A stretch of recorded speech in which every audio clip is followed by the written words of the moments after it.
Welcome to the City Council's January 11th regular City Council meeting. This is a hybrid meeting with City Council, city staff, and members of the public participating in City Council chambers in accordance with public health guidelines for in-person meetings and participating remotely to promote social distancing in this federal, state, and local emergency. I would like to introduce City Council members and staff present in the City Council chambers. City Council Member Drew Combs, City Manager Starla Jerome Robinson, Assistant Library Services Director Nick Shegda, and City Council members and staff participating remotely, Vice Mayor Jen Willison, City Council Member Cecilia Taylor, and City Attorney Nira Doherty. City Council Member Ray Mueller is unable to attend. Assistant Library Services Director Nick Shegda, would you please provide instructions to the City Council and members of the public on how the meeting will proceed? Thank you, Mayor Nash. Council members are asked to please keep their cameras on and microphones off until recognized by the mayor. Members of the public, the mayor will ask for public comment at various points throughout the meeting. At that point, use that raise hand feature at the bottom of your Zoom screen, or if you're dialing in by landline or cell phone, press *9 to raise your hand. At that point, I'll unmute you and sort of move you over the wall and you can make your comment. Thank you. Agenda review. Agenda review provides advance notice to members of the public and city staff of any modifications to the agenda order and requests from City Council members under City Council member reports. Do we have any agenda review items?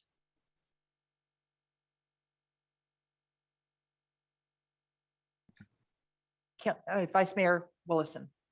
Thank you, Mayor Nash. I'm just going to be pulling for discussion F4 on the consent calendar. Thank you. Are there any other agenda items someone would like to pull? All right, then we will proceed with the report from closed session. Excuse me, Mayor Nash. Yes. I have my hand raised. I would like to pull F3 just for a comment. Thank you. Thank you. Anyone else? All right, I'd like to introduce City Attorney Nira Doherty to report out from the December 28, 2021 closed session.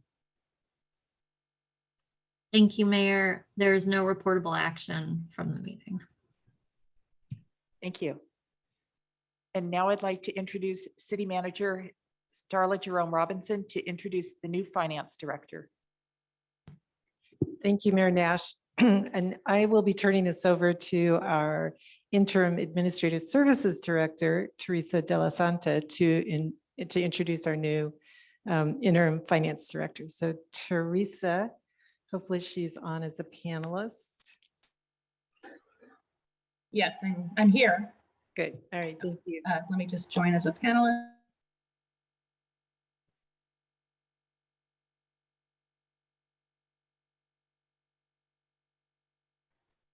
All right. My apologies for that. Yeah. Hello, good evening, Mayor, Vice Mayor, and council members. So I'm here and pleased to be able to introduce the city's new Interim Finance Director.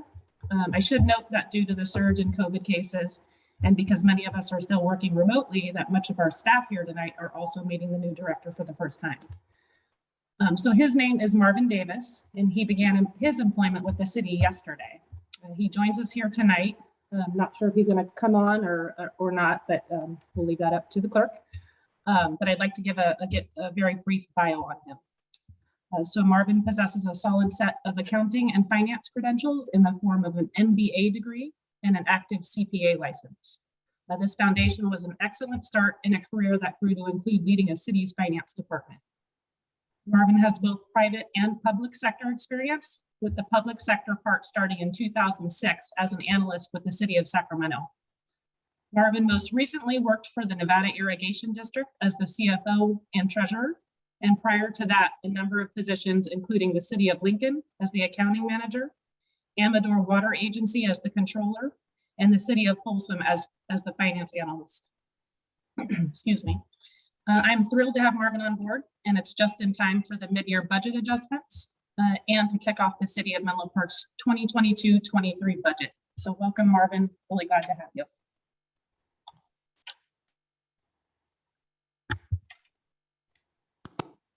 I'm excited and thank you for that introduction, Director Teresa. I'm excited to be joining the city and the opportunity to add value to the city. And I'm excited I met with most of my staff today. I've also been able to converse with Nick, the prior assistant manager, city manager, and he has assured me that I could actually contact him whenever I desire. And so I reviewed the city's budget and know some of the priorities that were outlined in the city's budget. And so I'm excited to get my team up and running to be able to fulfill some of those priorities. Thank you, Marvin. Thank you, and we're very excited to have you here. So next, we'll move on to public comment. Under public comment, the public may address the city council on any item not listed on the agenda. Each speaker may address the city council once under public comment for a limit of 3 minutes. Please clearly state your name and address or political jurisdiction in which you live. The city council cannot act on items not listed on the agenda, and therefore the city council cannot respond to non-agenda issues brought up under public comment other than to provide general information. I will call for public comment at the appropriate time for members of the public to address the city council on any item under agenda sections: consent calendar, public hearings, regular business, and information reports. Assistant Library Services Director Nick Shegda, please call for general public comment. At this time, if any member of the public would like to address the city council on an item that is not listed on the agenda, please use that raise hand function on your Zoom screen, or if you're a dial-in listener, please press *9 now. And it looks like we have a couple of citizens who want to give public comment. The first one is James Pistorino. Mr. Pistorino, hang on just a moment and I'll promote you so that you can make your public comment to the council.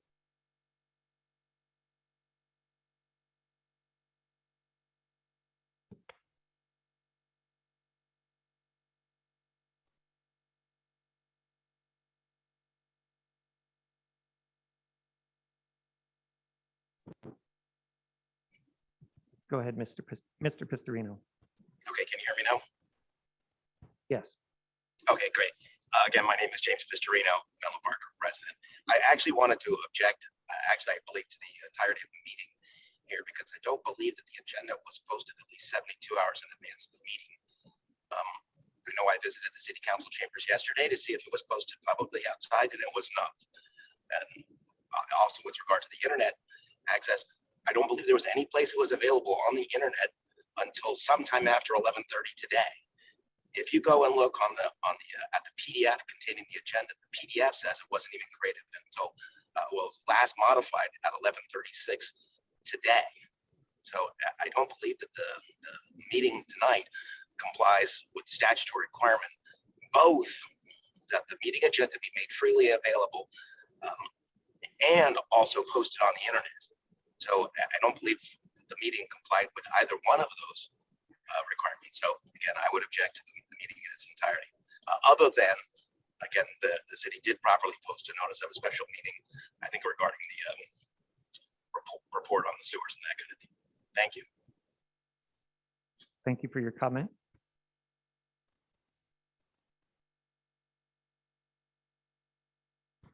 Our next public commenter is Angela Evans. Angela.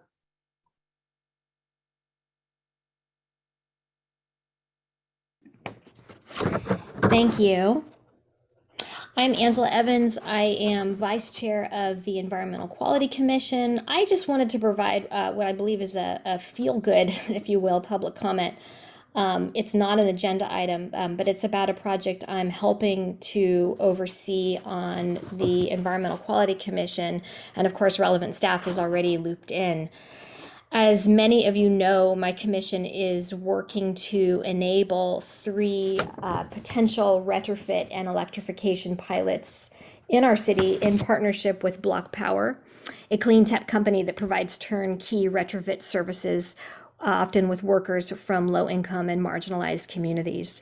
And Block Power has generated a lot of interesting press lately, especially from its numerous partnerships with the White House on electrification and workforce development, and including a recent Washington Post article that announced its partnership with the city of Ithaca, New York, to electrify existing building stock at scale. I'm happy to share some positive potential news that we have a likely partnership with Haven House, which is in District 2. Which provides shelter and services to families who are homeless or in transition, including a focus on military veterans and families with children.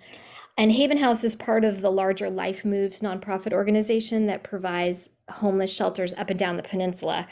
So the senior management at Life Moves is expressed a great deal of motivation to retrofit and electrify its Haven House property, not just to reduce greenhouse gas emissions, but also to improve the health and safety of the property for its occupants.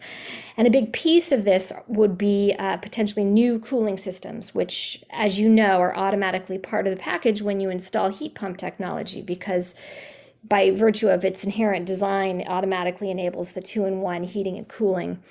And this has become especially important for the now inevitable extreme heat days that seem to be upon us every summer and fall, especially for our more vulnerable populations. It would also potentially provide battery backup to ensure improved resilience.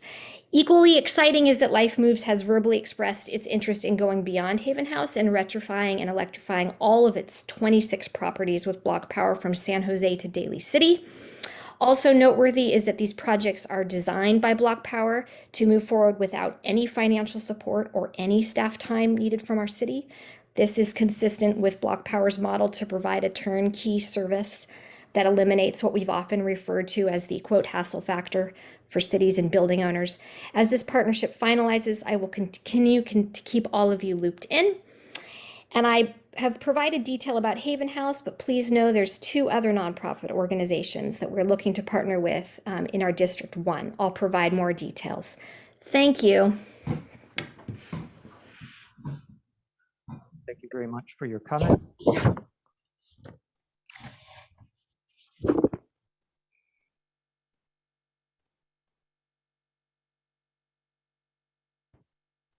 Last call for public comment for items not on the agenda tonight.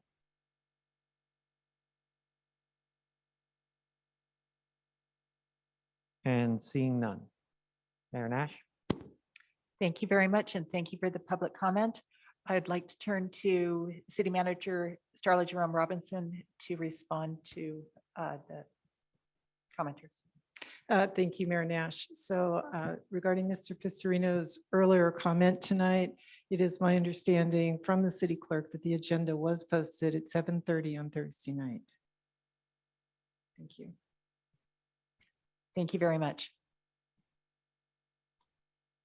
So we will now move on to the consent calendar. Under the consent calendar, the city council may take action to approve routine business items in one motion unless a city council member, city staff member, or member of the public requests that an item be discussed or continued to a later date. Assistant Library Services Director Nick Shegda, please call for public comment on the consent calendar. Thank you, Mayor Nash. If any member of the public would like to make a comment on the items on the consent calendar, F1, accepting the city council meeting minutes for October 13th, November 9th, and 16th, December 7th, 8th, and 14th, 2021. Item F2, adopting a resolution to continue conducting the city's council and advisory body meetings remotely due to health and safety concerns for the public and to authorize the use of hybrid meetings. Item F3, transmittal of the annual report on the status of the transportation impact, storm drainage, recreation in lieu, below market rate housing in lieu, and construction impact fees collected as of June 30th, 2021. And item F4, authorize the city manager to execute a cost-sharing agreement with the County of San Mateo for the Coleman and Ringwood Avenues transportation study and appropriate funding to the capital improvement plan for the study. Please use that raise hand function on your Zoom screen at the bottom of your Zoom screen, or if you're dialing into the meeting tonight, please press *9 now.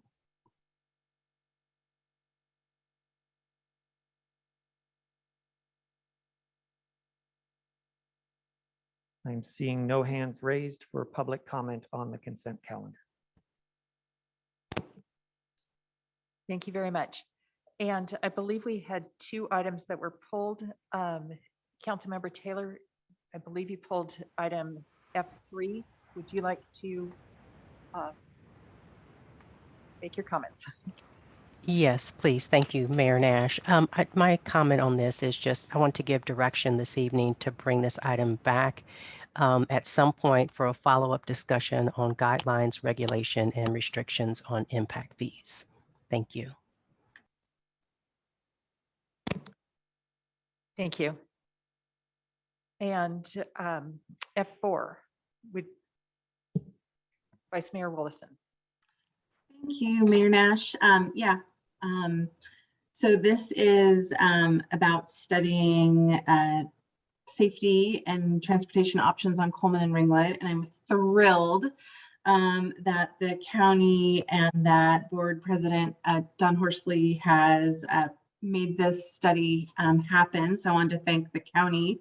And I believe Miss Maycock is here from the county. And in the staff report, it had some optional add-ons. And it was asking if the council was interested in adding on some additional services. And I would be interested in adding quite a few of the optional activities. And I've been corresponding with our transportation folks today about that, mostly related to doing a demonstration when a possible option. I think piloting things, letting people see and experience what a road design is like, and not just read about it on a piece of paper is really powerful. And then any additional kind of outreach. So I wanted to see if there was support from council on adding some of these optional services to the contract with the county. And then my understanding is that if the county is also interested in the optional activities, that we would continue with the cost sharing of 1/3 for the city and 2/3 for the county. And if they're not interested, then we would proceed. But it looks like someone from the city might be jumping on with that. But I don't know if anyone from staff wants to help me clarify, or have I expressed enough direction on the type of additional services that I'm seeking.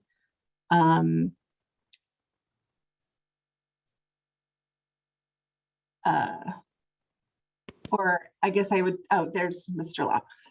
Hi there.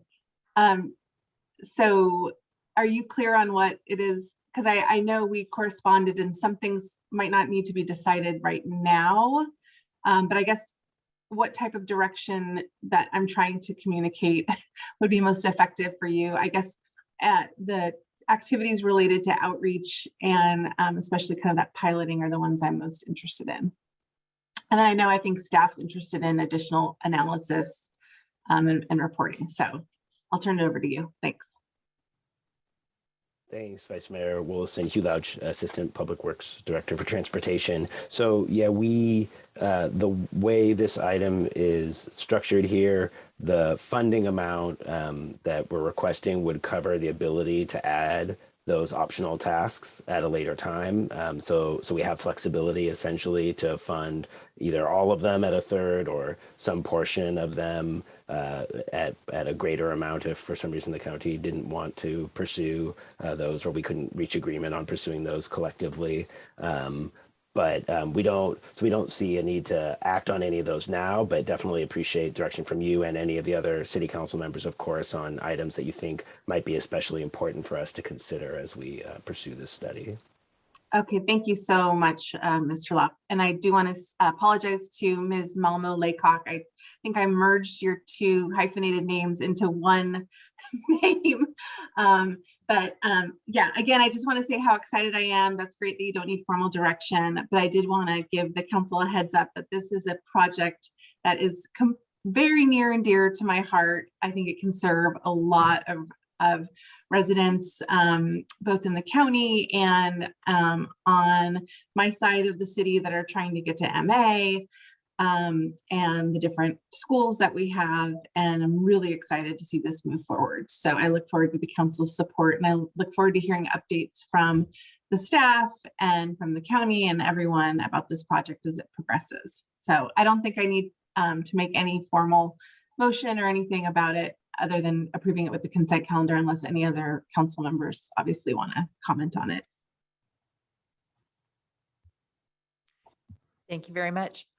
Is there a motion and a second then to approve the consent calendar?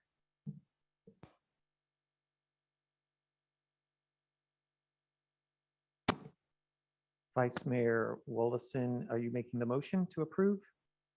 Yeah, I will make a motion to approve the consent calendar.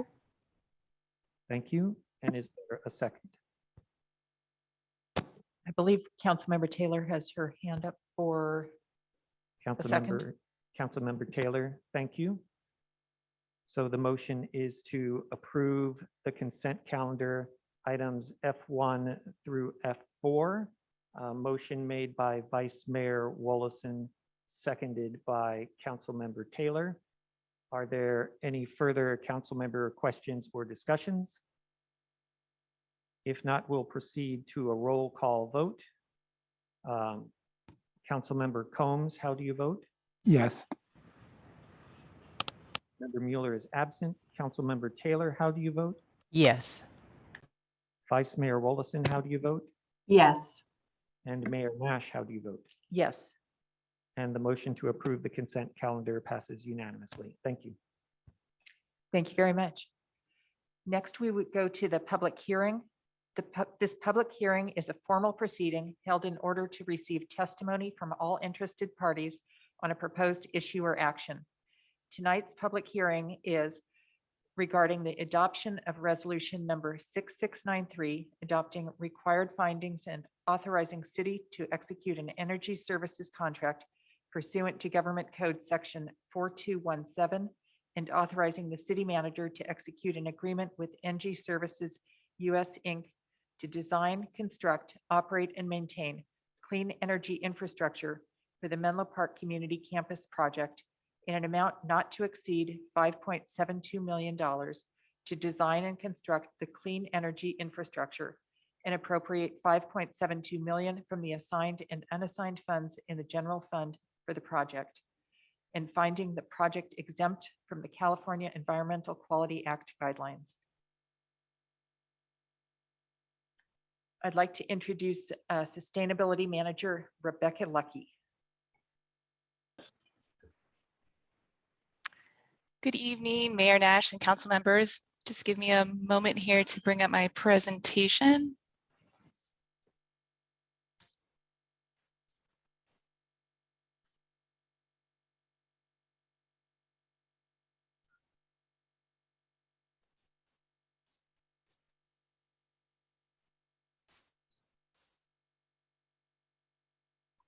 Okay, can you see my presentation? Just checking. You can hear me? Great.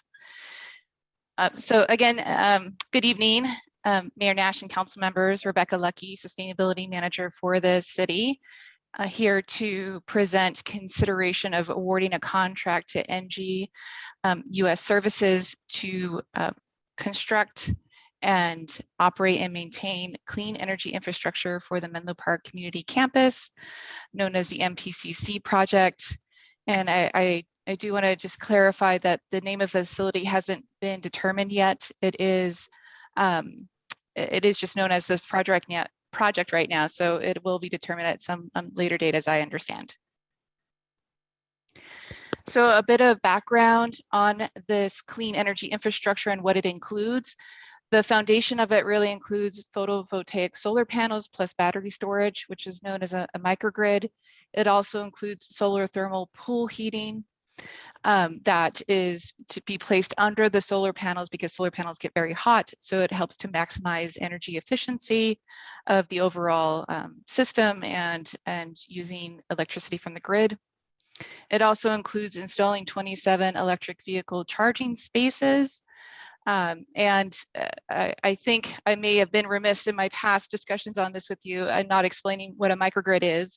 But in general, it is meant to generate power locally. And that can be for a certain geographic area, like a neighborhood, a campus, or even a building or a facility like this. And another aspect of a microgrid is that it has the ability to island itself from the grid. In the event of a power outage or an emergency, the neighborhood, campus, or building can still access power and be able to operate. And the third aspect is that it is smart.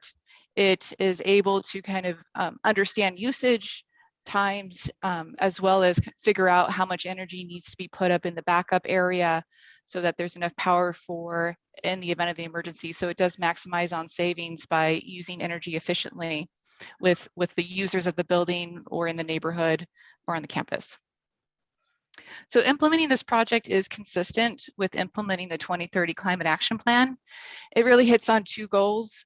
Goal number 3, which is to increase EV charging access at or near multifamily tenant properties and commercial developments. It also follows and exceeds the city's adopted green sustainability rules for new commercial development in the Bayfront area, which demonstrates leadership. And what I mean by exceeding it is our current rules require that 15% of parking spaces of a new commercial development in this area have to be pre-wired for EV ready. And of those, 10% need to have electric vehicle charging capability on day one. And so with this project, all of the 15% spaces would be electric vehicle capable of charging on day one. So the other goal that this touches upon or hits clearly on is goal number 5, which is to eliminate fossil fuels from city operations. So if the city council were to move forward with this project, then a stationary backup diesel generator, which emits fossil fuels and other air pollutants, wouldn't be needed. And so that's a big win, a big plus, a big push towards leadership in this area. And there are other public agencies and emergency centers that are moving in this direction too, to try to reduce and not use any fossil fuels, even in the event of an emergency. But I do want to note that a mobile one can be brought on site if needed. So for example, if there's no solar available or the emergency lasts longer than a couple of days, then there's the ability to bring a mobile one on site. And because of that smart kind of grid capability, the diesel generator will be used more efficiently, so it won't be running all the time. It could just be used to charge the battery. And so the other aspect, of course, that we look at is, does it provide operational savings over the long term? So it does reduce overall energy costs, particularly time of use costs, which are in the evening. The state of California particularly has a lot of solar energy during the day. And so where there tends to be a squeeze for power happens between 4 and 9. And so allowing, producing more solar power to store in the battery for evening use allows us to maximize on cost savings and efficiency. The project also, because of the solar thermal pool heating, does reduce the amount of, or the use of pool heat pumps. So that creates additional savings. And I'll talk about the savings a little bit later. But for the photovoltaic solar panels, they are included on top of the buildings that are going to be constructed, as well as carports along Kelly Field and in the main parking areas. And the project's been designed to also preserve heritage trees that are on site as well. So the project has been discussed by the City Council over the last few years. With the last most recent discussion on December 7th, there was a public hearing to consider awarding an agreement to ENGIE to construct and design and operate the clean energy infrastructure. At that time, the council did find that there would be savings and that the project was exempt from SECR requirements. However, the council did want to see the final agreement once completed and asked staff to return once that was finished. And there was also some questions about the savings guarantees, and those were items that were still outstanding and needed to be negotiated. So the staff, city attorney's office, and the Opportunity team, who is the city's consultants, energy consultants who are analyzing and kind of third-party checking the cost and analysis provided by ENGIE, were able to negotiate the final terms of the agreement, including the savings guarantee of the next 20 years. And I'll talk more about that too a little bit later. And so as a result of that, it has changed the anticipated savings. And so another public hearing is required to be held. And so that's what we're having tonight. So Government Code Section 4217 is important in this case because it does authorize a public agency to utilize a procurement process to contract for energy services if its government body determines at a regularly scheduled public hearing that the cost for the project or the energy services will be less than the business as usual scenario. So if we did not install this microgrid and relied solely on the grid and the diesel generator, would those costs be less or more than this? And so really the finding to make is would this project result in less savings than the business as usual scenario? So this really does provide the flexibility to find the most qualified vendors and also help expedite the ability to find a vendor, especially with a lot of moving parts in a project and trying to secure the greatest savings available to the city for a facility. So even with the flexibility of 4217, the City Council did direct that a competitive bid process take place. So a couple of years ago, we had a feasibility analysis done by Gridscape Solutions, and they offered to potentially build the project, but we opted to go through a procurement process, and we selected Optimy to manage the procurement process. And Optimy's worked with staff, Meta, and the MPCC electrical engineering team to issue the RFP, hold a pre-bid webinar, and respond to bidder questions. They also have been assisting with negotiating the key terms in the agreement, and as I mentioned before, providing that third-party analysis on cost and anticipated savings. The city did receive 4 qualified bids in May, and thereafter held interviews, and the bids were scored, and ENGIE was ultimately identified as the preferred vendor to begin negotiations. They were the most qualified, had good pricing, and it had a comprehensive team to work with. And they've really continued to show that they do find ways to lower costs while keeping aligned with the quality of the project and design. So a breakdown of the costs are shown on this slide. So the largest cost is the photovoltaic solar plus battery storage, and then the solar thermal pool heating with EV charging is last. And so the total project the total cost is 5.2 million with a 9% contingency for a total budget of 5.72 million.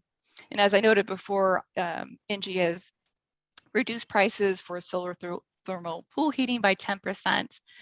And over 20% reduction for the EV charging stations from their original bid.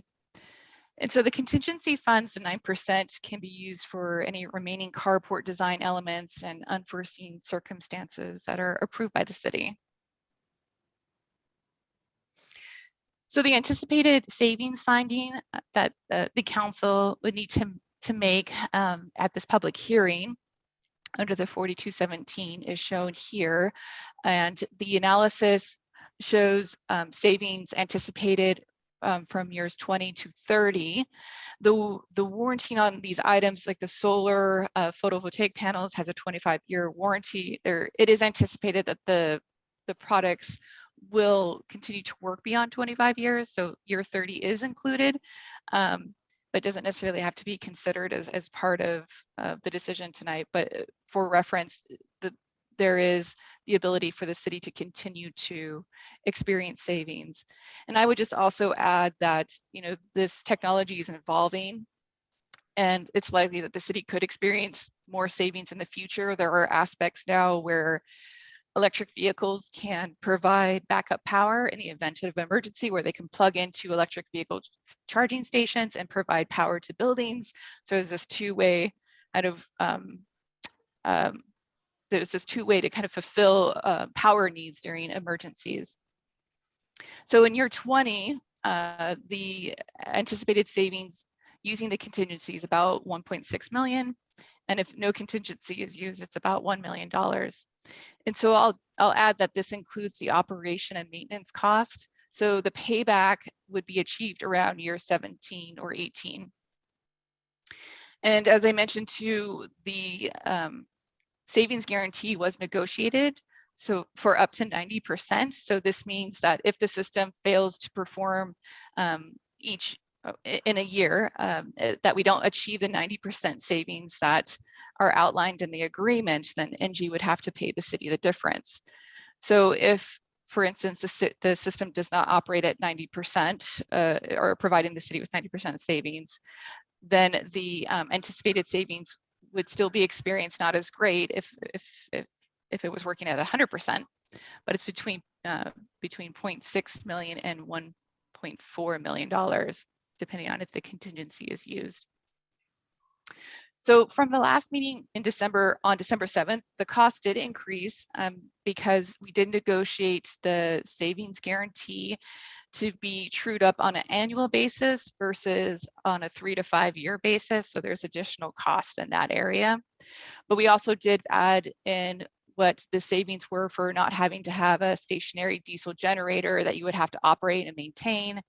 And also the fact that the heat pumps for the pool wouldn't need replacement at their typical life range, because they wouldn't be used as often, because we'd be relying mostly on the solar thermal for pool heating. And so the last point I want to make too is I have a clarification from the staff report. In the staff report, it states that the electric vehicle charging stations were not included as part of the anticipated savings, but I just want to note that they were, and they include both the maintenance cost and the revenue available from the state incentives based on usage. But they're not necessarily required to make the findings, because the EV chargers would use energy with or without the microgrid, and so there wouldn't be any savings associated.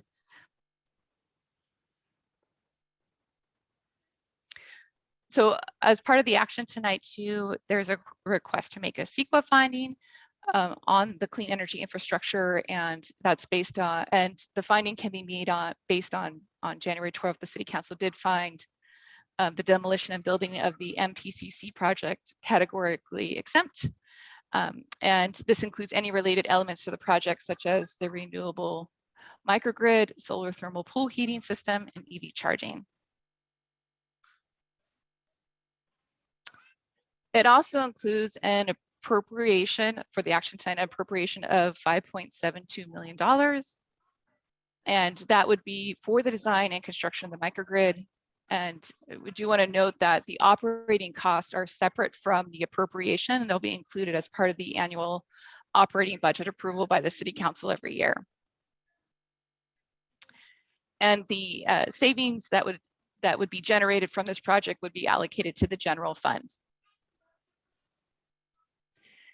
So for tonight's action, the recommendation is to adopt the resolution that's attached to the staff report, as well as the final energy services agreement in Exhibit E of the resolution, and appropriate the funds needed to design, construct this project.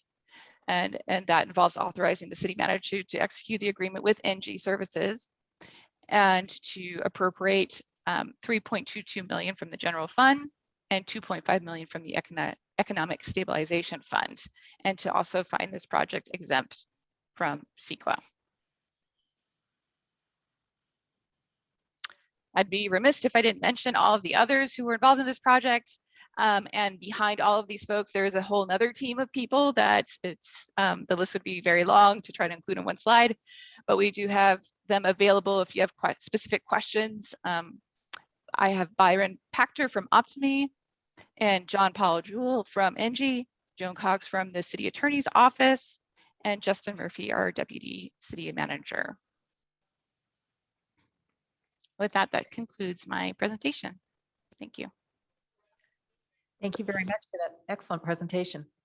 Are there any clarifying questions from City Council before we open the public hearing?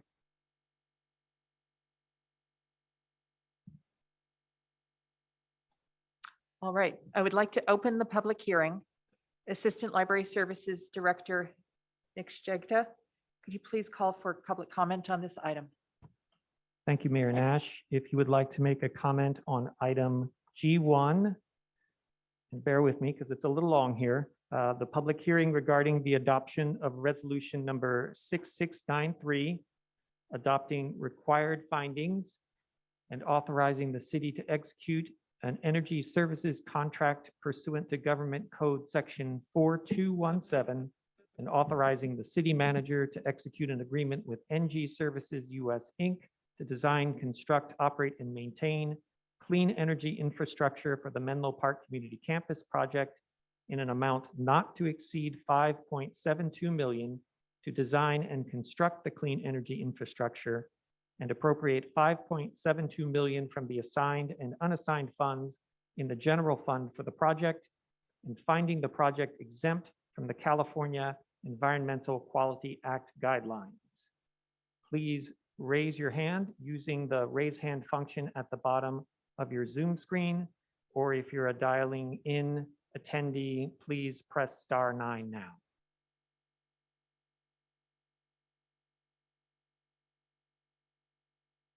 We have a number of public commenters who wish to speak on this item. The first is James Pistorino. Mr. Pistorino, please make your comment for the council. Thanks. Can you hear me? Yes. Great. All right. I got a number of things. First off, as I mentioned before, I don't think it's correct to say that the agenda was published on Thursday night or Friday. I checked all the spots. It wasn't published, wasn't available until after 11:30 today, number one. Specifically with regard to section 4217 and the notice required there, at the December 7th council meeting, where the council previously voted that there were alleged savings, again, I think actually not in compliance with 4217. At that meeting, Ms. Lucky summarized 4217's requirements, but conspicuously missing from that was the requirement under the statute for 2 weeks notice, 2 weeks notice. So I think as I quickly skim the current document, attached to it is a publication that was in the recorder. But again, that will, I think dated December 17th. But again, there was no publication like that on the city's website. So again, I don't believe the requirements here for the statute to adopt a resolution have been complied with. It's just not, just not complied with. After the December 7th council meeting, I emailed a series of questions to Ms. Lucky regarding how the cost savings were calculated and requesting the documents were there too. I should say the first thing that happened was I got a bounce back email saying that emails to Ms. Lucky were blocked, asking questions about this. And then I also did forward my same email to all the council members, and that was ended up being submitted by somebody, presumably as a document request on December 10th. I should note that through Wednesday last week, the city has been refusing to produce any of the documents regarding the cost savings and alleged cost savings and calculations. So I have to admit, I'm a little surprised that today, approximately 90-page document was produced with less than 7 hours for the public to comment on this, on the expenditure of more than $5.7 million. That seems not consistent with the ideas of the statute. And then I know, just again, in my very quick review, one thing that does just jump out to me a little bit and very quickly is I note I keep on hearing that the project has 27 EV charging stations, but when I look in the document itself, just very quickly, particularly on page G 1.42, the contract actually specifies 15 charging stations, not 27. So that's just something that immediately jumped out of me. You know, again, as much as you can review in this context. So overarchingly, I would encourage the city to consult with its attorney and decide, is this really the way it wants to conduct business, and attempt to spend as much as $5.7 million. Thank you.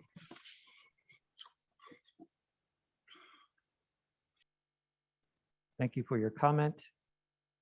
Our next speaker is on the Zoom identified as 350 Silicon Valley.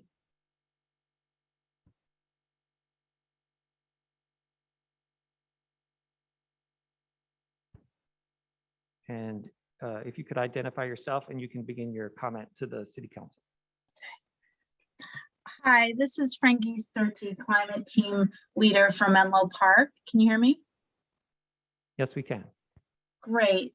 I'm leading a team that is 50 plus strong and growing every month, supporting pro-climate action. And I support the adoption of this resolution because I believe that this project is going to lead to thriving human health and environmental health without compromising the community's economic and social well-being in the future. What I do see as missing is an engagement and community outreach strategy that I think should have been much more comprehensive earlier on. There are a lot of concerns already from influential community leaders in those neighborhoods that are going to be most affected, and the public in general, as to what engagement had been done, if any, and the details of that, and whether a strategy is in place and if it will be made an ongoing priority. Thank you. Thank you for your comment.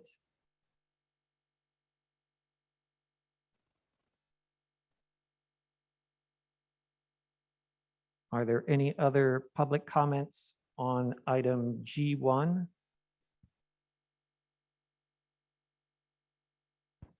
And I see Rebecca Eliscu. Go ahead and make your comment. Hi, yeah, I'm a new member, or not member, new resident of Menlo Park as of about 6 months ago. And so just briefly, I wanted to convey my support of adopting this motion. And I guess, yeah, that's it. Thank you. Thank you for your comment.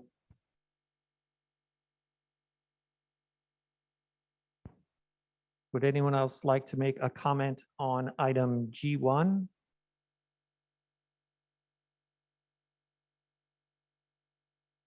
Angela Evans, go ahead and make your comment.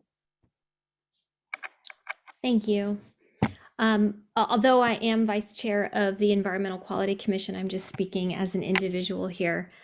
And I just wanted to thank the city, specifically staff, and everyone who was listed in that presentation, including Ms. Lecky, for designing a project of this nature that is intended to provide very robust, meaningful public benefits to a community that I think we can all agree has been historically underserved and is I also appreciate the fact that in lieu of diesel generators, that we have clean battery backup, as diesel generators would contribute, carcinogenic pollution, similar and exacerbating existing pollution burdens already faced by that community. And I think that the fact that this project will not only recoup its total costs, but also generate savings is a win-win worth celebrating. So thank you, and just wanted to give my support. Thank you for your comment.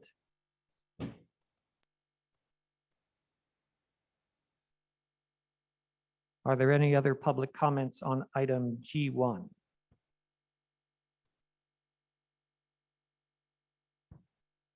Last call for comments on item G1.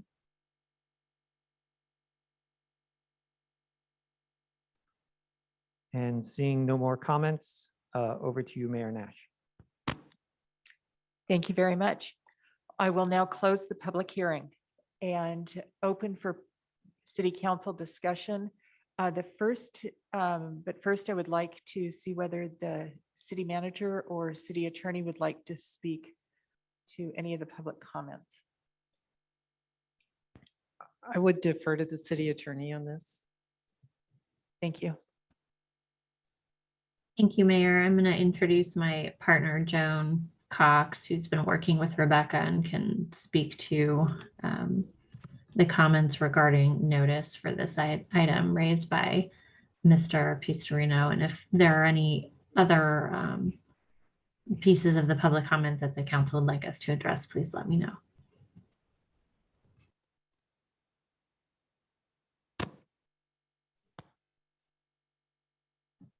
Thank you and good evening, Mayor and council members. Government Code 4217 is specific about public notice being provided 2 weeks in advance of the agenda date where such items are to be considered. It does not specify where the notice must be made, and the notice was properly made in a newspaper of local circulation 2 weeks, more than 2 weeks in advance of today's meeting. What's more, it does not require publication of the agenda item itself. It simply requires notice of the fact that such an agenda item will be undertaken. And so from our perspective, public notice of this public hearing was proper.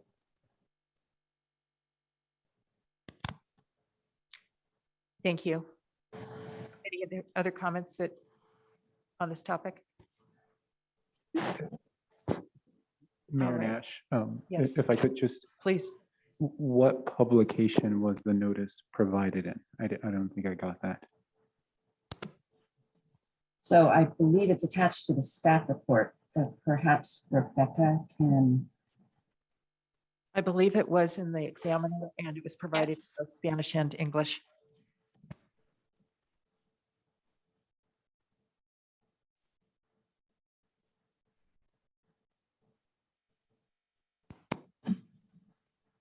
Councilmember Combs, any other follow-up questions? Thank you.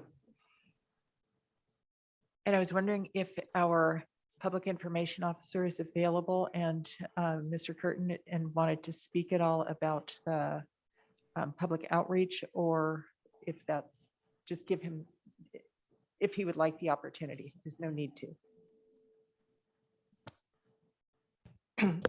I don't believe that he is available, I think. Thank you. All right, so let's open for city council discussion. Oh, Ms. Lucky.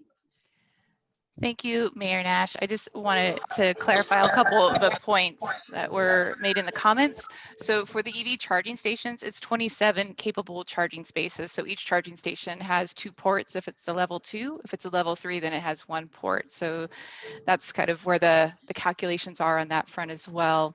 And the staff report does reflect the public meetings that were held that discussed this project, and probably more recently in the last few months, just the project being discussed with the council. But understand we've tried to publish this in multiple sources, such as the City Council Digest.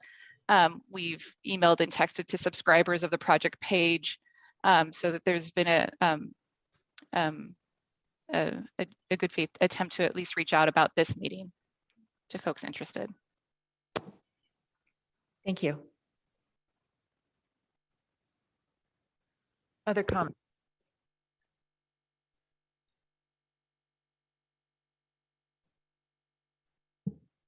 All right, is there a motion and a second on the table?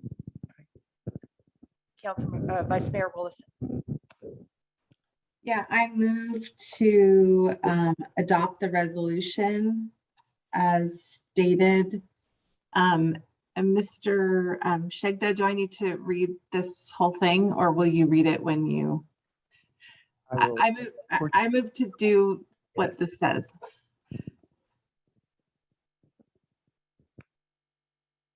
Yes, I should read the whole thing right now. No, I will read it again. Okay, okay, thank you. So I'll make that motion.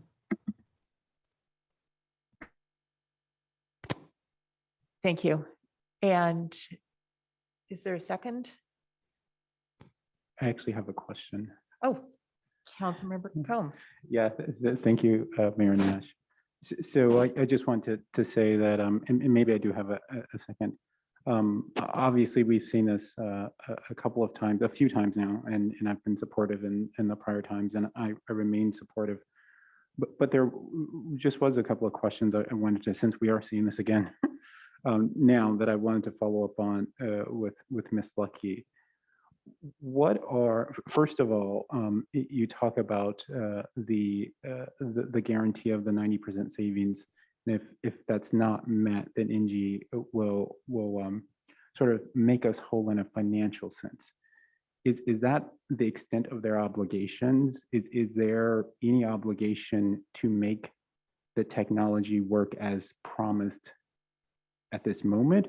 Or is it just that if it doesn't work, they'll make sure that financially we're in the same position that we would have been in if it had worked as promised?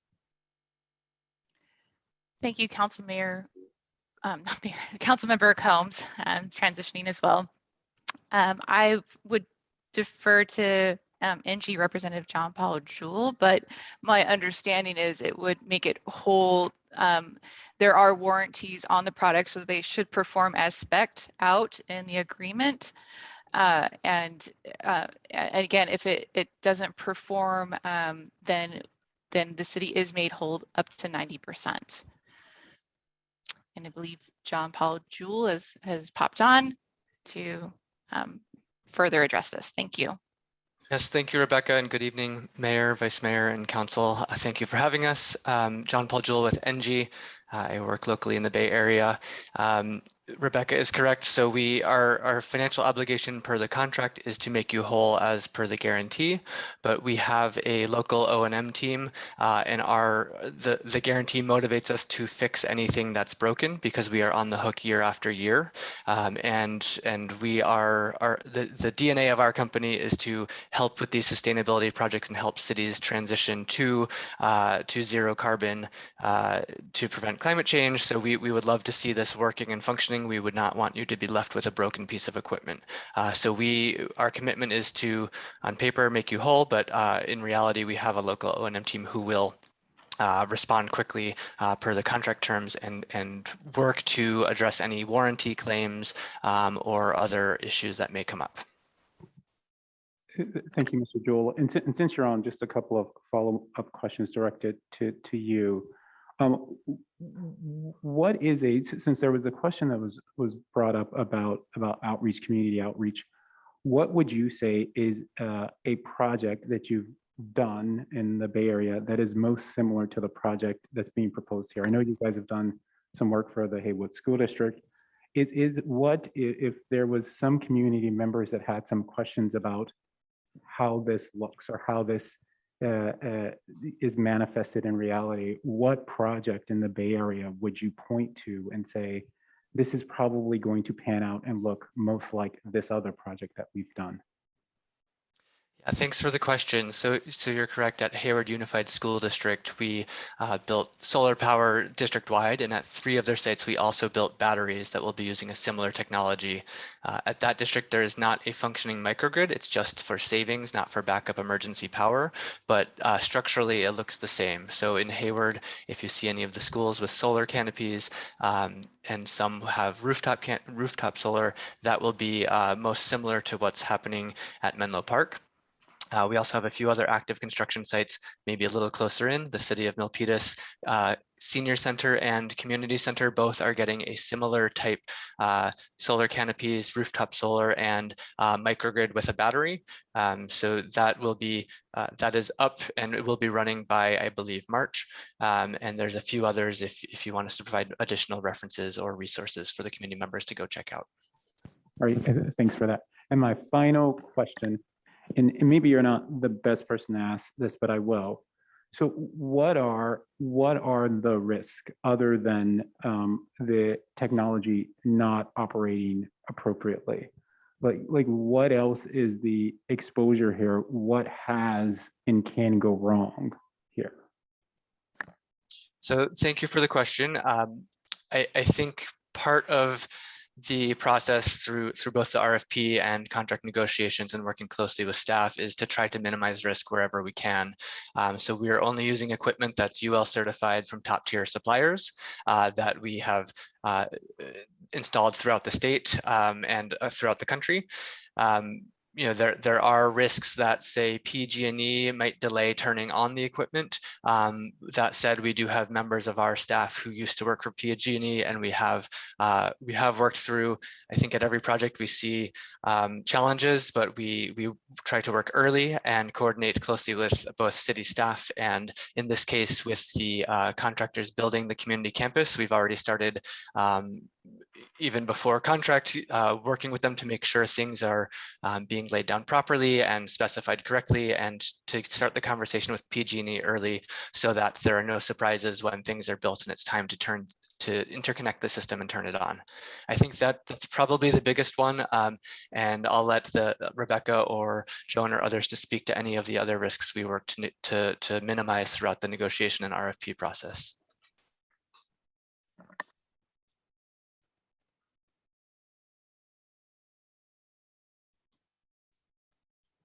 I see you, Joan, have popped on, so I'll hand it off to you.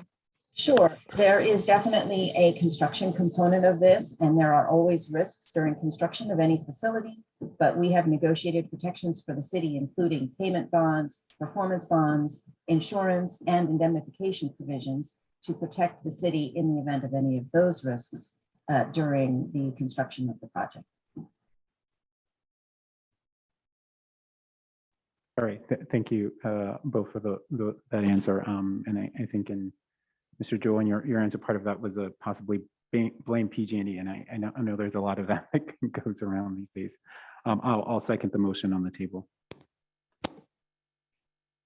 Thank you very much, Councilmember Combs, and thank you for those questions and also for those answers.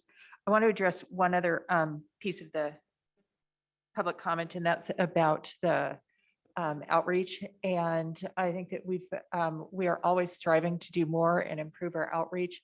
Our public information officer, Clay Curtin, has done lots of emails and texts out about this project. And we're also sending information out in Spanish now, trying to be very inclusive of citywide of all the residents. And we now have a Menlo Park Community Campus working group that did a lot of work on the groundbreaking and is also going to be gathering for additional outreach as we go forward on this campus and start getting into the activities and how will the inside of the building really work, and what sort of how will we design the interior. So there will be lots of outreach. We are always striving to improve the outreach, and we will be doing lots of outreach, lots of communication on this. Thank you. Assistant Library Services Director, Shegda, could you please state the motion and call for the vote? Thank you, Mayor Nash. The motion was made by Vice Mayor Wollison and seconded by Councilmember Combs to adopt resolution number 6693, adopting required findings and authorizing the city to execute an energy services contract pursuant to Government Code Section 4217, and authorizing the city manager to execute an agreement with NG Services US Incorporated to design, construct, operate, and maintain clean energy infrastructure for the Menlo Park Community Campus project in an amount not to exceed $5.72 million to design and construct the clean energy infrastructure, and appropriate $5.72 million from the assigned and unassigned funds in the general fund for the project, and finding the project exempt from the California Environmental Quality Act guidelines. Are there any further council member questions or discussion? Seeing none, we'll proceed to a roll call vote. Councilmember Combs, how do you vote? Yes.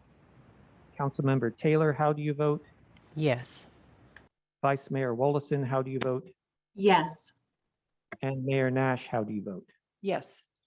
The measure passes 4-0 with Councilmember Mueller absent. Thank you. So now we move on to regular business. Under regular business, the city council considers recommendations from city staff on policy matters or administrative actions that require city council approval. The first regular business item is appointment of interim city manager and approval of compensation for interim city manager services. To introduce the item, we have legal counsel Genevieve Ng. Good evening, Mayor Nash and council members. In light of City Manager Starla Jerome Robinson's resignation, staff recommend that the current Deputy City Manager, Justin Murphy, be appointed as the interim city manager while recruitment for a permanent city manager continues. The interim appointment of Mr. Murphy would provide continuity of city services and city council priorities, especially during the COVID-19 pandemic. Currently, Mr. Murphy's compensation is set at $227,436, and his benefits fall under the city's executive management compensation plan. During the interim appointment, it is recommended that Mr. Murphy's salary be increased by approximately 7.72% to $245,000, which is the same salary as the current city manager. Mr. Murphy's benefits shall continue to be provided under the city's executive management compensation plan. Upon appointment of a permanent city manager, Mr. Murphy will return to his position as deputy city manager at his original rate of compensation. This interim appointment, if approved, will become effective January 12th, 2022.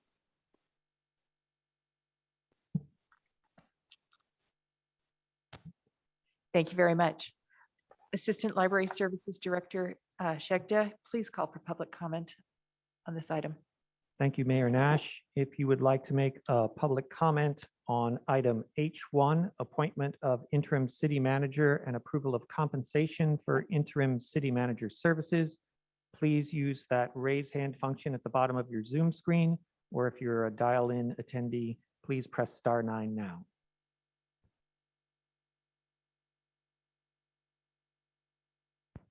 And we have some public comment on this item. The first is from Elsa Schaefer. Elsa? I so apologize. I belatedly raised my hand for the prior item. I do not have a comment on this item. Thank you, though. Thank you, Elsa.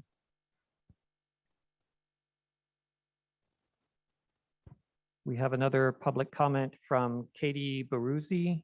Katie?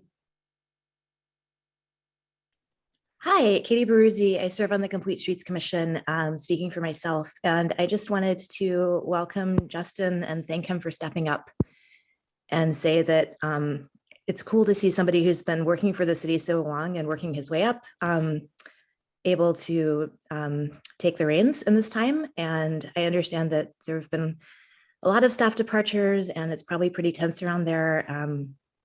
And I just thank you all for your service throughout the last couple of years. So that's all. Thank you for your comment, Katie.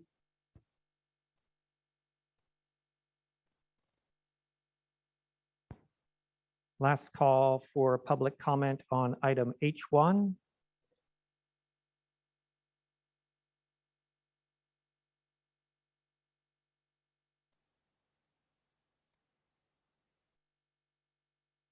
And seeing none. Thank you very much. And first of all, I want to say thank you so much to City Manager Jerome Robinson and all you have done, and to Deputy City Manager, soon to be presumably Interim City Manager, Justin Murphy, for stepping up and in this service. Thank you. So let's open for city council discussion now. I move. Okay, thank you. So we have a motion by Councilmember Drew Combs, Vice Mayor Willison. Yeah, I'll second that motion. Thank you. Is there any more discussion? Okay, Assistant Library Services Director Shagdip, please state the motion and call for the vote. The motion is to appoint interim city manager Justin Murphy and approve the compensation for interim city manager services as outlined in the staff report. Motion was made by Councilmember Combs and seconded by Vice Mayor Willison. Are there any further council member questions or discussion? Seeing none, we'll proceed to a roll call vote. Councilmember Combs, how do you vote? Yes. Councilmember Taylor, how do you vote? Yes. Vice Mayor Willison, how do you vote? Yes. And Mayor Nash, how do you vote? Yes.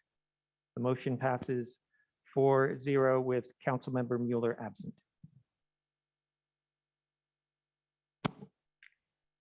Thank you very much. Did you want to say any?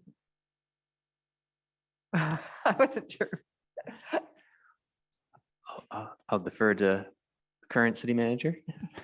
Well, I would just say that I feel confident that I am leaving you in trusted and trustworthy hands with Justin Murphy. He has served the city well for over 25 years. And I'm pleased and proud and appreciative of his willingness to step up and help the city council. And as I tell Justin and everyone, I'm only a phone call away. But thank you. Thank you for giving me the honor of serving as city manager. I greatly appreciate that and happy to see Justin taking over. So thanks. Great. Thank you, City Manager Starla Jerome Robinson. I appreciate that. I do have mixed emotions. Really appreciate your dedication to the city. Look forward to being able to continue to work with you. And I know that you are local, and I will stay in touch. A lot of respect for you. And then looking forward, I'm very appreciative to the City Council for this opportunity to temporarily serve the city. I look forward to working with the City Council. I look forward to working with all the great employees of this organization to be able to help with the smooth transitions to ultimately serve the residents and greater community of Menlo Park. So thank you all. I look forward to working with everybody.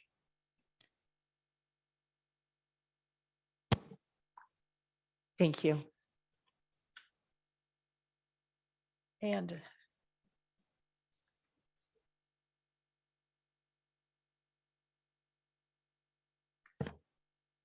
so the next regular business item is H2, adopt a resolution approving and authorizing the mayor to execute the Second Amendment to and restatement of the Joint Powers Agreement establishing the Peninsula Traffic Congestion Relief Alliance and appoint representatives to the Peninsula Traffic Congestion Relief Alliance Board of Directors. To introduce this, Assistant Public Works Director Hugh Loesch.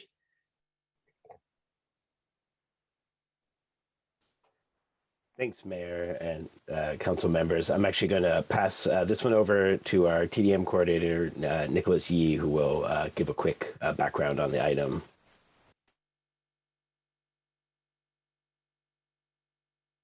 Whoops, sorry, this screen from before. Let me just take that off, sorry.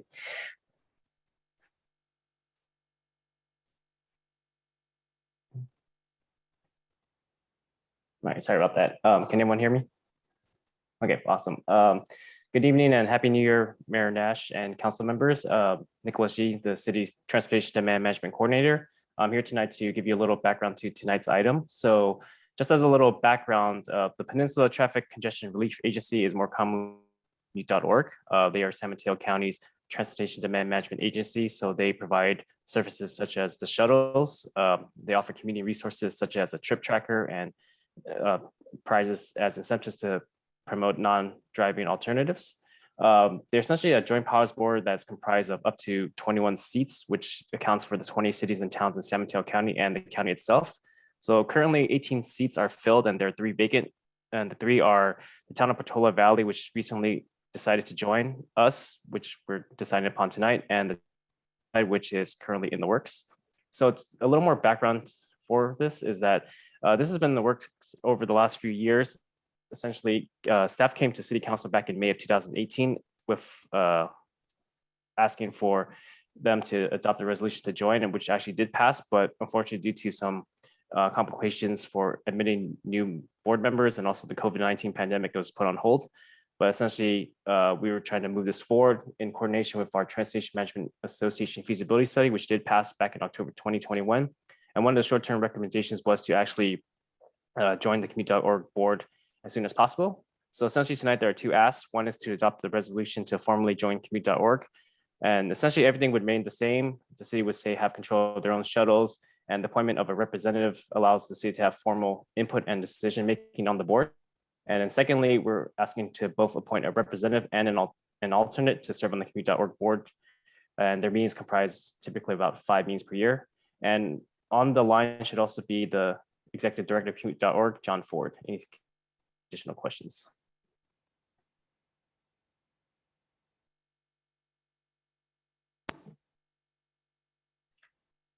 Thank you very much. Assistant Library Services, Nick Shegda, please call for public comment on this item. Thank you, Mayor Nash. If you would like to make a comment on item H2, adopting a resolution approving and authorizing the mayor to execute the Second Amendment to and restatement of the Joint Powers Agreement establishing the Peninsula Traffic Congestion Relief Alliance and appoint representatives to the Peninsula Traffic Congestion Relief Alliance Board of Directors. Please use that raise hand function at the bottom of your Zoom screen, or if you're a dial-in listener, press *9 now. And we do have some public comment on this item. The first is Adina Levin. Adina, you can address the City Council now. Good evening, Mayor, council members, staff, and visitors from commute.org. My name is Adina Levin, and I'm on the Complete Streets Commission, reporting that the Complete Streets Commission, as you know, has over time really supported Menlo Park being proactive with transportation demand management. And I honestly cannot remember, because it was a while ago, about whether we specifically as a group did recommend, I'm pretty sure we did recommend joining commute.org in the past. And speaking as an individual, I am very glad to see the city taking this step. And, since commute.org does offer a valuable and useful set of services and helps in pooling resources with other cities in the region. One other comment I will make on my own behalf as an individual, which is that commute.org can helpfully provide services. However, to the best of my understanding, what they will do will be at the service of the city's goals. So if the city council wants to have proactive goals to help people commute with fewer cars, then it's really incumbent upon the city to set those goals and then to make use of the available services in order to be able to achieve those goals. And so as the city advances in its transportation demand management policies and strategies, hopefully the city can set good goals and commute.org can help the city achieve those goals. Thank you. Thank you for your comment.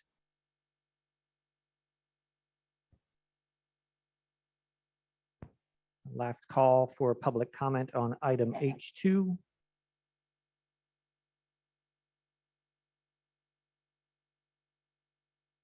And seeing none, Mayor Nash. Thank you very much. And we will open for city council discussion. And I think it's both on the joint powers agreement and also on the appointing representatives. Vice Mayor Willison. Thank you. And thank you, Mr. Yee, for getting us to this point. And thank you, Mr. Ford, for your invitation. It kind of felt like we were not in the party. So I'm excited that we're going to join the party. I'm very much in support of it. So much so that I would like to offer myself to my fellow council members to serve on the board if so desired. So I'm excited that we're taking this step and I look forward to getting involved. Thank you.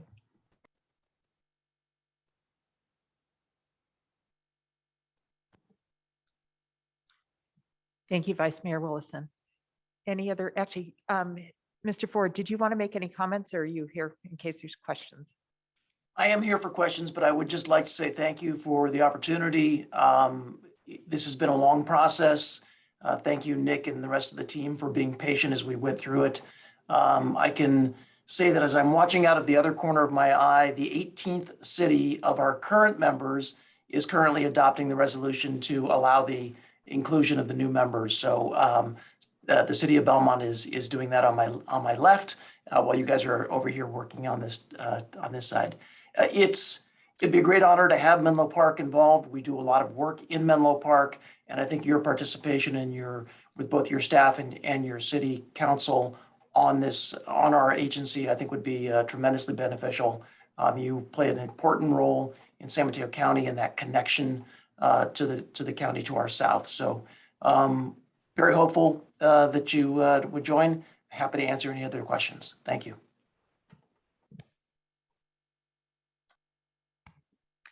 Thank you very much. Councilmember Combs.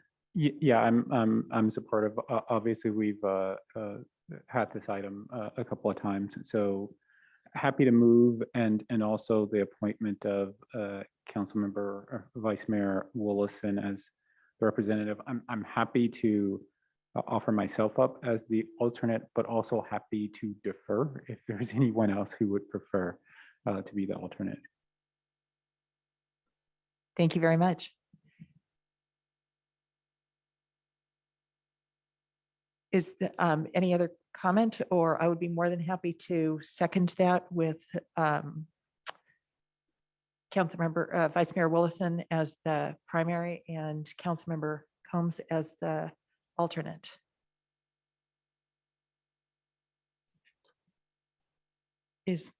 So Assistant Library Services Director Shagda, please, would you state the motion and call for the vote?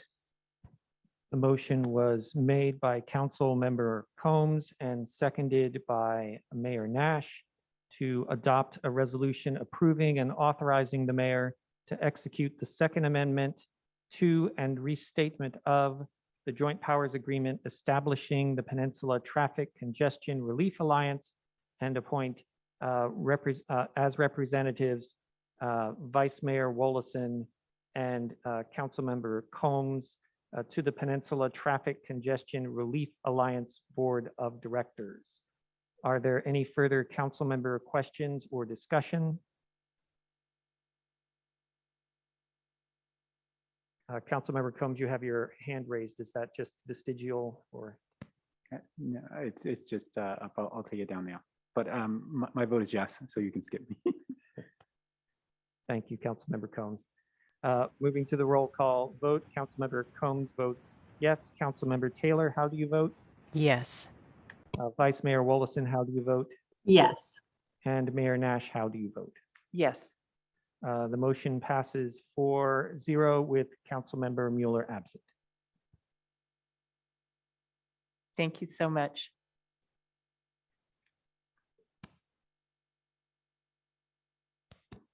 And the next regular business item is to adopt a resolution to approve changes to the transportation impact analysis guidelines related to vehicle miles traveled, thresholds, and other minor corrections. To introduce the item, Assistant Public Works Director Hugh Loach. Thank you. Thanks, Mayor Nash and council members. Again, appreciate the opportunity. This item will be presented by Senior Transportation Engineer Christiane Choi.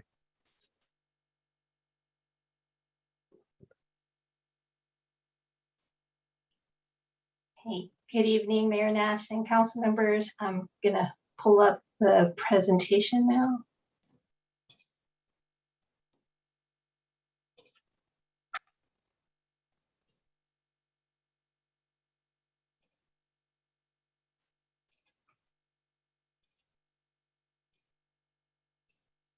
Can you see my presentation? Yes, we can. Okay, great. Thank you. I'm Christiane Choi, Senior Transportation Engineer with the city's Transportation Division. And tonight, my item is on the technical updates to our Transportation Impact Analysis Guidelines. I have a brief presentation. I'll be going over the background and history, our current BMT thresholds, some recent updates to our travel demand model, and then finally our staff recommendations and the council action that we are requesting. So, as you already know, Senate Bill 743 no longer allows us to use level of service to determine transportation impacts for CEQA, instead requiring us to use the vehicle miles traveled or VMT metric. And that was to go into effect on July 1st of 2020. So in June of 2020, the City Council then added BMT thresholds to our TIA guidelines. Those thresholds were based on our city's travel demand model that was developed for the general plan. That was the general plan update that was done in the 2015-2016 time period. At that same time, the council also referred development of multimodal metrics to the Complete Streets Commission, and that effort is being done separately. This update tonight is just focusing primarily on the BMT thresholds. So after the adoption of the BMT threshold, since then the city has been updating the travel demand model to be updated based on our spring of 2019 counts. And I'll be going into a little bit more detail in the upcoming slides on that. So currently our BMT thresholds for both residential and office projects use an efficiency metric, which is defined as VMT per capita for residential projects and VMT per employee for office projects. And the Governor's Office of Planning and Research provided us guidance to use these efficiency metrics for these residential and office projects, and also to establish thresholds that are 15% below the regional average. And so for the City of Menlo Park, we've defined for residential projects, the 15% below the regional average, and that was currently 13.7 VMT per capita based on our model. And then for office projects, we defined it as 15% below the citywide average, and that was 12.7 VMT per employee. So these thresholds have been used for review of development projects. We have 6 development projects that have used or in the process and have either completed their EIRs or are almost complete, and they're using these thresholds today. So now, as I mentioned earlier, we did update our city's travel demand model. These models are typically updated every 5 to 7 years. And as part of this update, we were also reviewing the proposed Willow Village development. And because of the large and mixed use nature of this project, the model was being used to evaluate the impacts of this project. And this worked out with the timing since we typically update these models every 5 to 7 years. And then as a result of that model update, though, we do have some new regional average BMT or values. And so that's why we are here tonight to update those thresholds. So staff is recommending that we actually use the regional averages for both VMT per capita and VMT per employee. This allows us to be consistent across the different land uses, and also allows for comparison with other regional models in the area. We are recommending that we revise the language in the TIA guidelines to set the threshold to 15% below the regional average provided by the city's travel demand model that's currently in effect at the time of the evaluation, as opposed to defining absolute thresholds. This then would allow the thresholds to be updated as the model is updated without further city council action. And then we have some other minor language clarifications, corrections to the TIA guidelines. Those were identified in attachment B of the staff report. And so just finally, the action we're seeking is that the council adopt a resolution to approve these recommended changes to our guidelines and repeal any prior version of the guidelines. So that concludes my presentation. I'm happy to take any questions. Thank you. Thank you. Are there any clarifying questions? So I actually have one, and that's, I've never thought about this before, but VMT, what is the time component of VMT? So when we see a number for employees, a number for per capita, what time, we see miles, what time? Yeah, it's on a daily basis. So the calculation is for it is on a daily. That's what I thought. It seems interesting. Okay, thank you. Vice Mayor Willison. Yeah, thank you. Ms. Chow, I just, so if we're switching, this just occurred to me, if we're switching from citywide to regional for office, so it looks like regional has a greater VMT. The region that we live in has a higher VMT, baseline VMT than our city per employee. So then by asking developments to cut it down 15%, it'll go, we'll get a greater reduction. So I think, so the comparison is based on our model. You know, when we look at the evaluation of the project, it'll be using our current model as well. And so it's just that it kind of an apples to apples comparison, and it's always going to be the 15% below that threshold or the regional average itself. Okay. I was trying to think, does that mean that if someone was doing a project pre the change versus post the change, are they making a bigger reduction in VMT? Is it?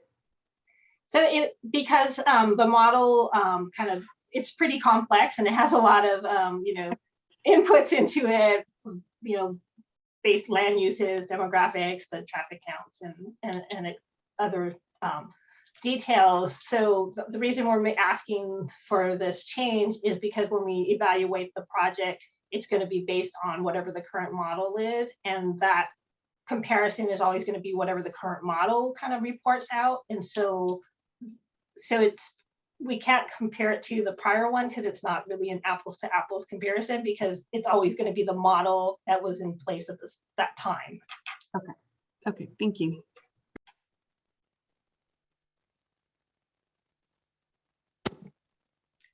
Thank you. Assistant Library Services, Nick Shegda, please call for public comment. Thank you, Mayor Nash. If you would like to make a public comment on item H3, adopt the resolution to approve changes to the transportation impact analysis guidelines related to vehicle miles traveled thresholds and other minor corrections, please use that raise hand feature at the bottom of your Zoom screen now. If you're phoning in, please press *9 now. And we have a comment from Adina Levin.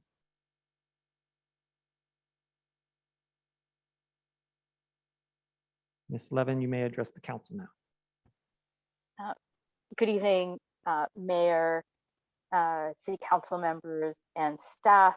Dana Levin. I serve on the Complete Streets Commission, and I will speak briefly for myself in saying that it seems like a reasonable technical tweak.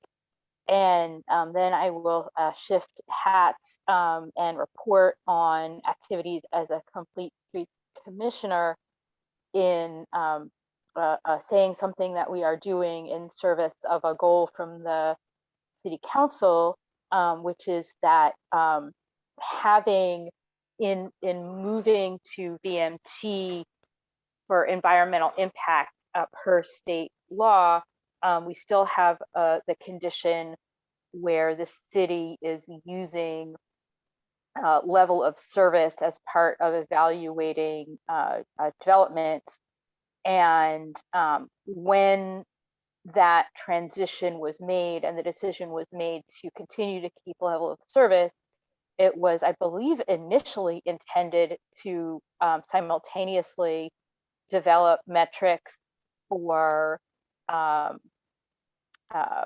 impact and access and safety for people that are walking and bicycling using modes that are in addition to cars.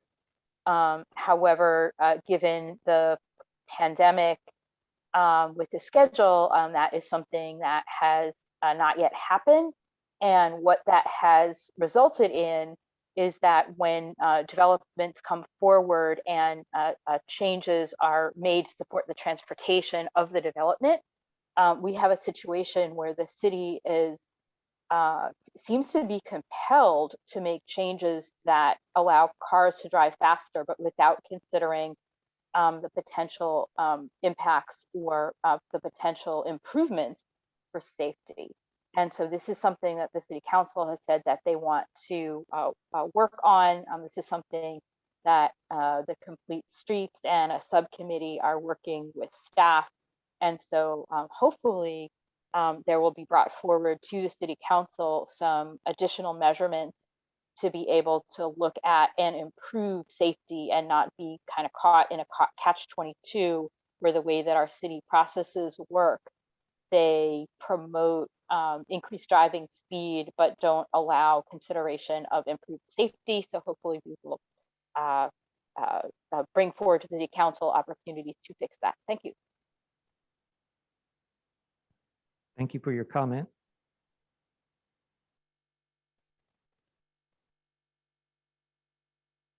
Is there any other public comment on item H3?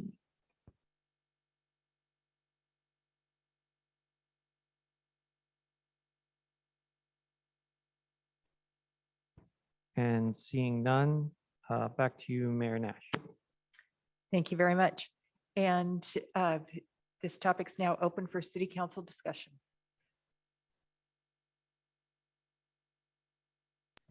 Vice Mayor Willison.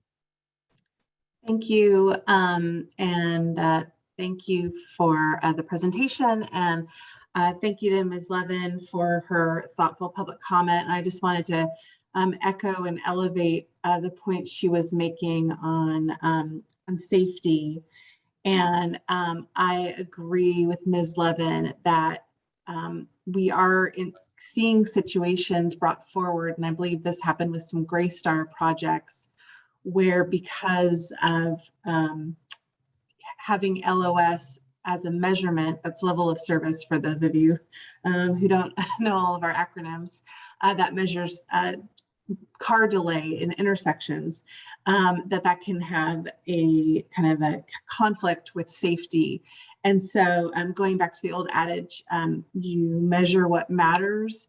I think that we really need to expedite whether we call it the multimodal LOS or some type of measurement to capture safety, so that when these items come forward, we can balance out and look at all these different measurements and really prioritize some of the values and goals that we have stated historically, namely kind of Vision Zero, complete streets, safe routes to school, making sure that people of all ages and abilities can get around our town safely.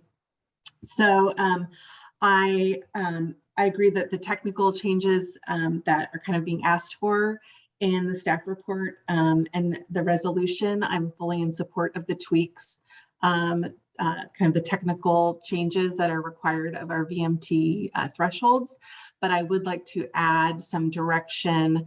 And I know there was a mention in the staff report that staff is working with the Complete Streets Commission on kind of that multimodal LOS. But I really think that we need to expedite some type of measurement that gets at the issue that Ms. Levin and I just spoke about of safety and our other road users. Until that is able to be addressed, I think that as projects come forward that have been looking at LOS, we're going to need to kind of analyze them like we did with the Gray Star projects that at least the council saw. So I guess my question for staff is there any kind of motion or direction that you would need from council to do that, or is that something that is on your plate already? So I see Mr. Is it Loch? It's Louch, but you're welcome to use whatever Okay. comes handy. Think of a couch. Got it. Thanks, Vice Mayor Wilson, and Commissioner Levin as well. I will say, yes, we have been, as Ms. Levin mentioned, we have been working with the Complete Streets, our subcommittee of the Complete Streets Commission, to talk about how to advance some of those more multimodal metrics to be included in our traffic impact guidelines to address things like safety and connectivity for multimodal travel and other things like that, and have some thoughts about how to advance that. What we have identified and what we said in the staff report is that we think that's going to get sort of to the place where we have them in a form that they could be part of a guidelines that we could give to developers to use to produce the things that they have to produce, and then for you all to act on. But we will need a little bit of additional support to help with that, to make that happen. We don't think it's a tremendous amount of effort needed, but we do think we will need some additional support. And our plan was to bring that forward as part of a potential future next year's budget. But that's certainly something we appreciate the interest in moving on as fast as we can. Obviously, balancing out all the other things that we also need to be moving forward on. Thank you, Mr. Louch, and I am very sensitive to our staffing capacity. I just didn't want this to come by our desks without mentioning that and making sure it was high on your radar, as are the other millions of things that are on your radar that we would love to see. Thank you so much. You're welcome.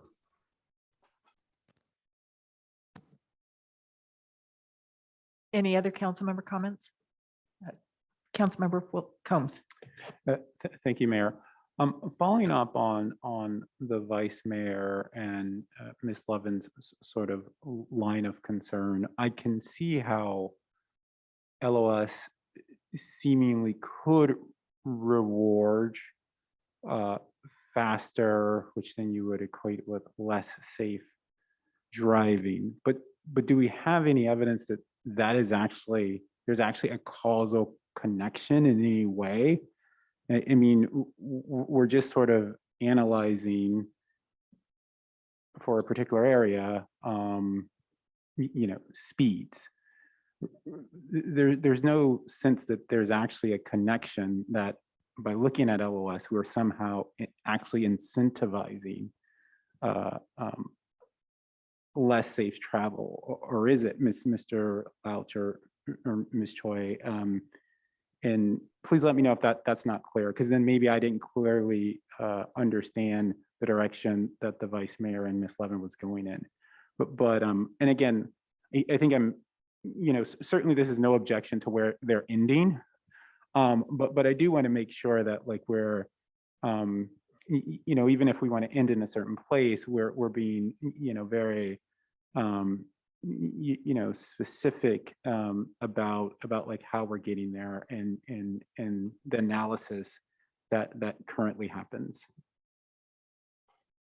Yeah, thanks for that question, Councilmember Combs. So I think there are two different things going on there. So on the one hand, I think what we've learned, as transportation professionals is that level of service has this impact by using it and the reason why it was, the change was made at the state level was that it had this tendency to privilege the travel of vehicles, which tended to induce additional travel, and we sort of were chasing the tail of a never-ending problem that we couldn't solve. We tried to solve the problem locally, but it was sort of on the whole creating this bigger set of issues. So we're not necessarily saying that necessarily produces unsafe driving behavior, but that at the same time, one of the things that is starting to emerge as a major practice area that we don't see quite as much yet is the evaluation of, say, a safety metric instead. And those could be as simple as, kind of looking at where there are or have historically been collisions, and then they get quite a bit more complicated from there. So that's the kind of thing we'd want to get into a little bit. So there's sort of two different things, I think, and they're not unrelated, obviously, because you have one and not the other. And I think, not to put words in Councilmember Wilson or Vice Mayor Wilson's mouth, but I think what we're saying is they want to see the second metric more and less of the level of service metric. So that second metric is one we need to sort of figure out, how do we calculate it? How do we provide information to developers to calculate and stuff like that? But it's not necessarily saying that there's certainly a relationship between speed and safety, but not necessarily at the additional few seconds at an intersection level. Does that make sense? And did I understand your question correctly, I guess? Thank you. Are there questions for Vice Mayor Willison? Yeah, one of the intersections in town that I think of when I think of this issue is Middlefield and Willow, and where I live. So if you're at the fire station and you're walking to Willow Market and you need to cross Willow Road on Middlefield, which is how I have to cross if I'm going to Willow Market, and there's the yield kind of pork chop thing. So that would have a really great level of service, but cars don't slow down. And so a pedestrian is kind of playing chicken. Now, I don't know if there's been a million collisions there, and the data, supports that isn't actually dangerous instead of perceived dangerous. But I can tell that the kind of level of stress and the comfort for the pedestrian, the likelihood that I'm going to send my daughter or my son out to grab that ice cream cone is going to go down because of that type of a prioritization of a vehicle throughput versus pedestrian or bicycle safety. So that's how I think about it in Menlo Park and kind of around our town.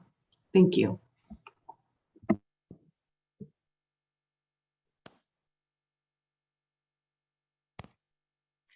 Thank you. Would someone like to make a motion at this point, or are there other comments? I'll move. Okay. Councilmember Combs has made the motion. I will second it. So,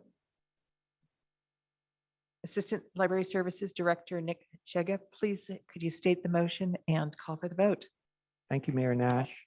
The motion was made by Councilmember Combs and seconded by Mayor Nash to adopt a resolution to approve changes, to the transportation impact analysis guidelines related to vehicle miles traveled thresholds and other minor corrections as set forth in staff report 22005CC.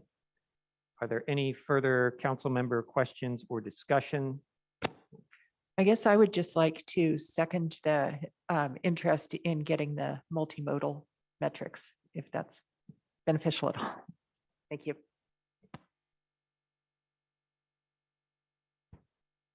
Thank you, Mayor Nash. By roll call vote, Council Member Combs, how do you vote? Yes. Council Member Taylor, how do you vote? Yes. Vice Mayor Wollaston, how do you vote? Yes. And Mayor Nash, how do you vote? Yes.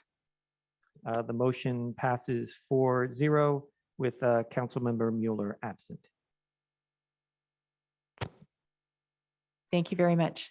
The next regular business item is adopt resolution number 6690, authorizing the city manager to execute a purchase and sale agreement for a portion of 700 to 800 El Camino Real to support implementation of the Middle Avenue pedestrian and bicycle rail undercrossing project and making specified findings in association therewith consistent with the certified El Camino Real and downtown specific plan environmental impact report and the certified addendum to the specific plan environmental impact report. To introduce the item again is Assistant Public Works Director Hugh Lausch. Thank you. Thank you, Mayor Nash and council members. And this one I actually will present, not just hand off to somebody else to present. So I'm going to share my screen.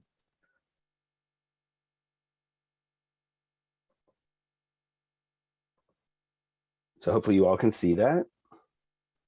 Yes. Excellent. So very excited to be here tonight to present the next step in the Middle Avenue bicycle and pedestrian undercrossing, which the city has been working on for quite a long time. And in a past life, I actually worked on a little bit when I was in consulting. So I'm excited to be back getting to work on this project again. Very interesting and exciting project to work on. I'm joined tonight, or will be joined tonight, by Heather Gold, who is from Goldfarb and Lippman, who's acting attorney for the city on this project, who's been helping a lot with getting the purchase and sale agreement organized and together for you. So the first, just want to start out with sort of reminding folks kind of where we were. This is an image that shows the design that City Council approved for the undercrossing. There were a number of sort of public outreach events and efforts and past work with City Council to reach the point where this was the preferred design for the undercrossing. So this is the undercrossing.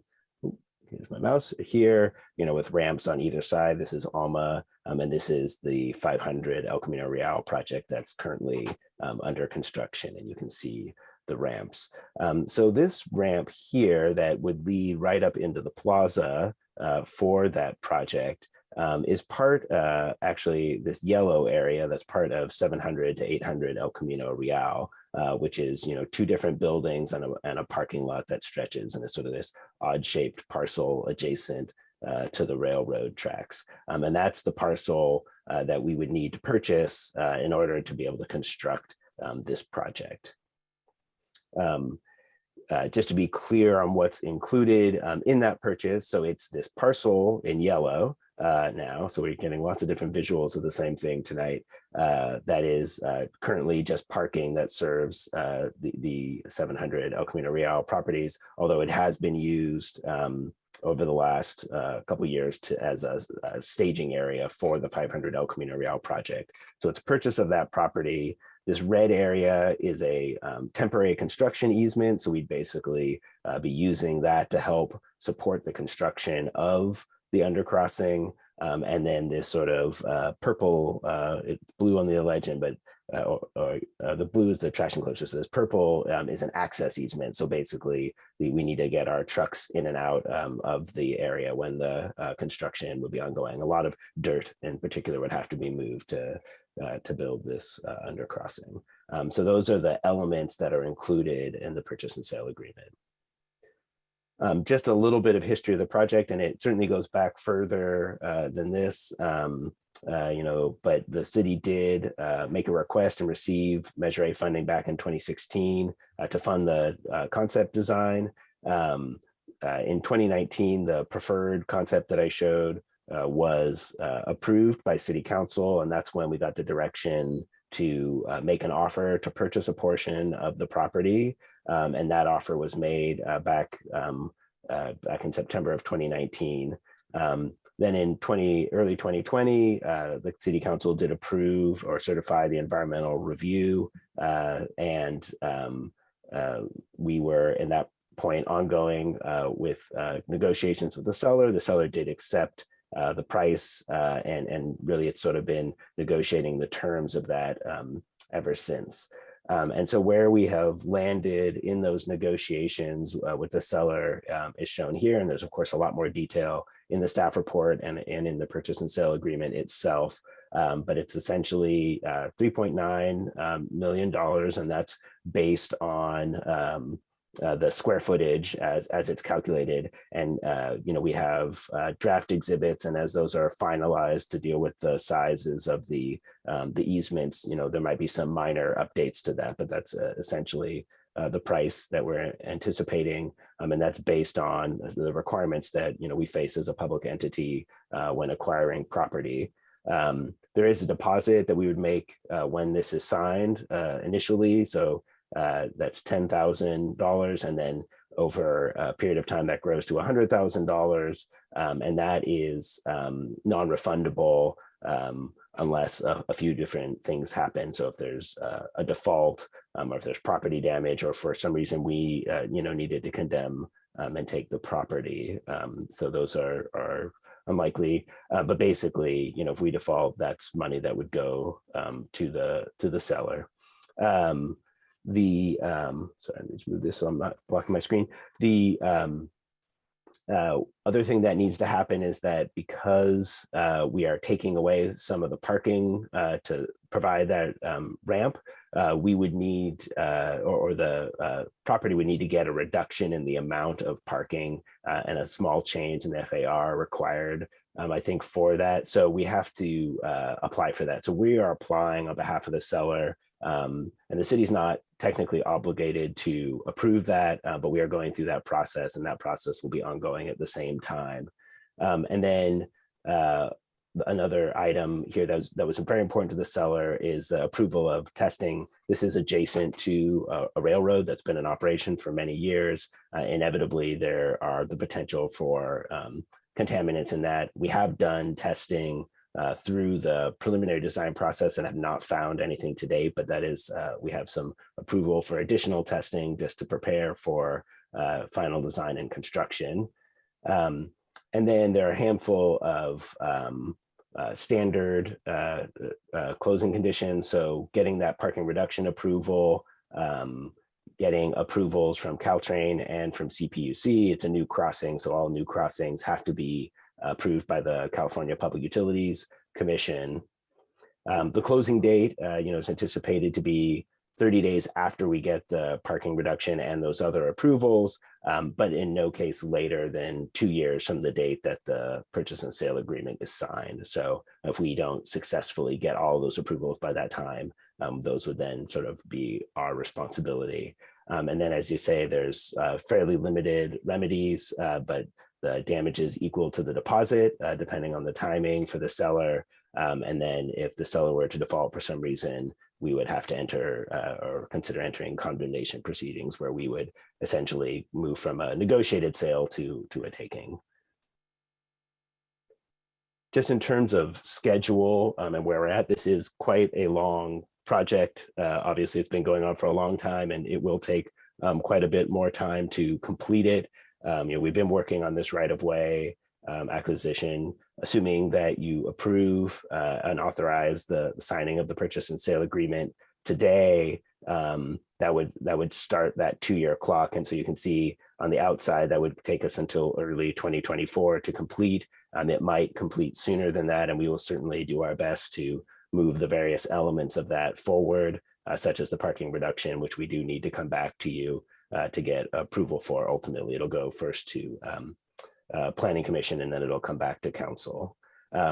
We are in midst of coordinating with Caltrain currently, and we'll continue to be coordinating with them throughout to work on both any kind of remaining elements from the concept design phase, but also to move into final design for the project, and also to talk to them about how we build it, and can we find sort of an efficient way to deliver the project. And so we will be coming back to you later this year with a memorandum of agreement or understanding with Caltrain about the way that design process would go. And so that's something also that you'll see in the future. And then at the same time, we'll be starting that application for the Public Utilities Commission. And then all that going well, we'll be moving into construction. One of the big constraints that's been on this project in terms of moving into construction is the electrification project on Caltrain, and that project will, is ongoing and is obviously been delayed somewhat, but we are hopeful that, through kind of close coordination with Caltrain, we can move this in sooner rather than later, but that's obviously something that is, entirely dependent on getting their authorization to do. And then I want to apologize because I think I inadvertently left off the statement of what your action should be for this.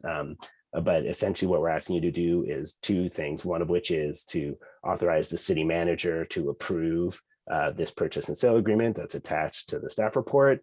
And then also to confirm some environmental review findings that have been made previously. So this project was, did receive its environmental.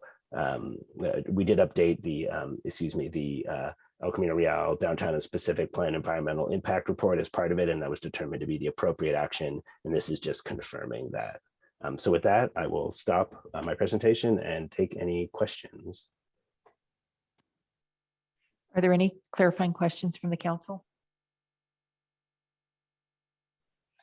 So let's go ahead and Assistant Library Director Nick Shegda, please, would you call for public comment?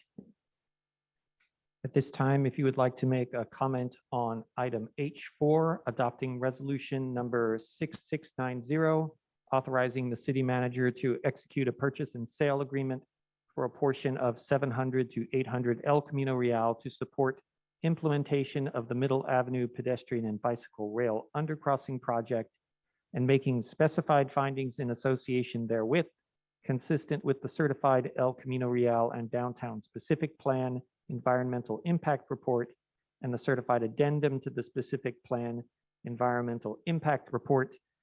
Please use that raise hand function at the bottom of your Zoom screen now, or if you are dialing in, please press *9 now. And we have comment from Adina Levin. Adina, you may address the City Council. Good evening, Mayor, City Council member, and staff. Adina Levin on the Complete Streets Commission, reporting what this council knows well, which is that this is a project the Complete Streets Commission over time has enthusiastically supported and urged the city to prioritize. So now speaking for myself, so I'm really thrilled to see progress happening on this project. So congratulations to all the work that is moving this incrementally forward. And the additional comment I wanted to make as an individual is in terms of the parking reduction for that parking lot. As a resident who is a pretty frequent user of that shopping center and the businesses in the shopping center, I have never seen that parking lot be even like vaguely close to full would be an extreme exaggeration. There is plenty of space in that parking lot, and therefore using some space to provide room for a crossing that helps people get across the city to supermarkets and shopping and recreational facilities and civic facilities and library and so on is more than worthwhile. Thank you. Thank you for your comment.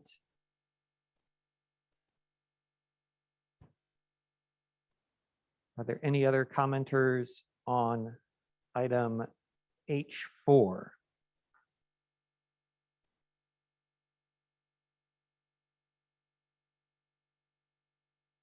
And seeing none, over to you, Mayor Nash. Thank you very much. And we are now open for City Council discussion.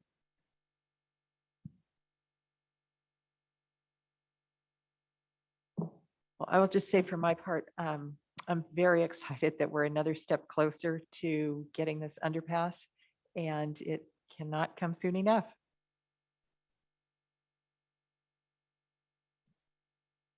Vice Mayor Willison. Yes, I couldn't agree more, Mayor Nash. And it's an exciting night at council tonight for making our city more walkable and bikeable. A bunch of good stuff on the agenda tonight to help us achieve that goal. I do want to address the price tag of all of this, because I have had residents kind of have their jaws drop when they see kind of the price tag of a tunnel, which I think the current estimate is 20 million, which is a lot more than when it originally was being proposed. And I think Stanford was going to pay half, up to 5 million. That's when we were thinking it was going to be like 10 million. You know, as we all know, things are really expensive in Menlo, you know, doing any construction. And some people also have said, well, if we're going to grade separate anyway, you know, why do we need this? And first of all, you know, the more connectivity we have across town, the better. And this is just such a key corridor for our parks and our schools and our shopping. And then also in terms of grade separation, you know, I couldn't be more enthusiastic about moving faster and aggressively with grade separation. But the reality is the timeline of when grade separation is going to occur versus the timeline, this actually seems like it has a real timeline. You know, we're looking at potentially decades of a difference. I don't know, maybe you're more optimistic, Mr. Louch, but I see we need to strike while the iron's hot. And I think this is a really wonderful project. It's a capital investment for our town, and it's a great kind of repurposing. I know we're buying the land, but as is mentioned, using that parking for connectivity is going to be so much more useful. So yeah, let's go. Let's do this. Thanks. Thank you. Councilmember Combs. Yeah, thank you, Mayor Nash. And so just to add, I am supportive. I remember a couple of years ago, I spoke to a group of Boy Scouts, and this was the only question they had. And I had to sadly tell them that they would probably be in college before this was finished, and looking at Mr. Louch's timeline, which is optimistic in and of itself. I was probably right. I think piggybacking off of the Vice Mayor's comment, do want to acknowledge that it is an enormous sum to pay for a parcel that doesn't have any independent value, right? Or seemingly limited standalone value into and of itself. And especially seen as how the property owner will still be able to exploit that property in the future to its fullest extent, even without this this parcel. And so there's no seemingly monetary loss or value loss for that property owner. They might, you know, quibble with that a bit, even as they get a nearly sort of $4 million payment. But I do just want to say that, you know, in this country, there are private property rights. And certainly the government has the ability, as we know from Supreme Court rulings, to exercise their ability to take private property, but of which there is a process. And the process would result in a price no different from the price that we're paying now. And so just to say that this is a reflection of something we all know, that the value of real estate in Menlo Park is high. And you know, this is the price that we have to pay. And so again, supportive of this project, supportive of, you know, one more element to this multi-part complex, multi-decade, or at least decade-long project, that we're getting one more step closer to this I think important you know, travel access for the city being opened up. Thank you. So I strongly agree with the comments that have been made, and personally have had a tough time getting over the price tag, and especially for a piece of land that is tucked behind being priced the same as frontage on El Camino Real. But I also believe that this is an incredibly valuable project, as has been stated. And it also will alleviate some of the bicycle and pedestrian pressure and on Ravenswood Avenue, which is incredibly unsafe. And I think that this is a project that we really need to do and do it as quickly as we can in transportation terms, which means it'll take a while. Anyway, so I would go ahead and I'd like to move that we approve this project. And do we need to, and make whatever findings we need to make. Vice Mayor Willison. I'll second that. Assistant Library Services Director Nick Shegsha, could you please state the motion and call for the vote? Thank you, Mayor Nash. The motion was made by Mayor Nash and seconded by Vice Mayor Wollaston to adopt resolution number 6690, authorizing the city manager to execute a purchase and sale agreement for a portion of 700 to 800 El Camino Real to support implementation of the Middle Avenue pedestrian and bicycle rail undercrossing project and making specified findings in association therewith, consistent with the certified El Camino Real and downtown specific plan environmental impact report and the certified addendum to the specific plan environmental impact report. Are there any further council member questions or discussions? Seeing none, by roll call vote, Councilmember Combs, how do you vote? Yes. Councilmember Taylor, how do you vote? Yes. Vice Mayor Wollaston, how do you vote? Yes. And Mayor Nash, how do you vote? Yes.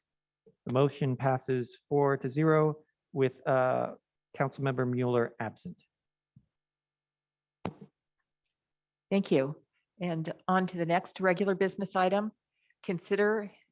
Consideration and direction on the composition and charge of the Housing Element Community Engagement and Outreach Committee and amendments to the consultant's scope of work. To introduce this item, we have Assistant Community Development Director Deanna Chow.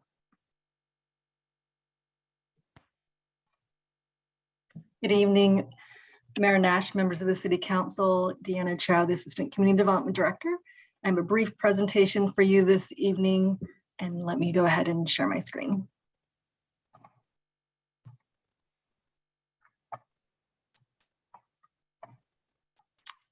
Can you see the presentation? Yes, we can. Great, thank you. All right, so this evening we'll be, let's see. All right, great, thank you. This evening we'll be continuing the conversation that the City Council started on November 16th regarding the role and composition of the Community Engagement and Outreach Committee, also known as the CEOC. Staff is looking for direction this evening on the composition and the charge of the CEOC as it moves forward, and then also direction on any amendments to the consultant's scope of work. Some quick background on the CEOC. So it is a new committee. It was established by the City Council in April of 2021 as part of our housing element update. And its role is primarily to serve as an advisory group focused on community engagement and outreach for the housing element update. And I don't say that just primarily, but it's a large part of our process for the housing element update, recognizing that community outreach is a big component, not only the housing element, the safety element update, but also the preparation of the city's new environmental justice element. With that, the roles and responsibilities of the members was to serve as ambassadors of the project and to promote the project, to help guide and provide feedback on the community engagement plan, and to serve as a community resource, not only to provide information, but also to receive information and share that with the project team as it relates to community engagement. Since the CEOC was formed, they had conducted 5 meetings between May and August 2021. The goal of the composition was to have representation from all of the city council districts from around the city. So we had a 14-member body established. There were 13 members that were filled, or 13 positions that were filled, and there was one position in District 5 that was unfilled. The chart here that you see shows the membership by city council districts. The first number represents the current membership, and then the second number represents the total number that were filled for the CEOC. We currently have 8 members of the 14-member body serving.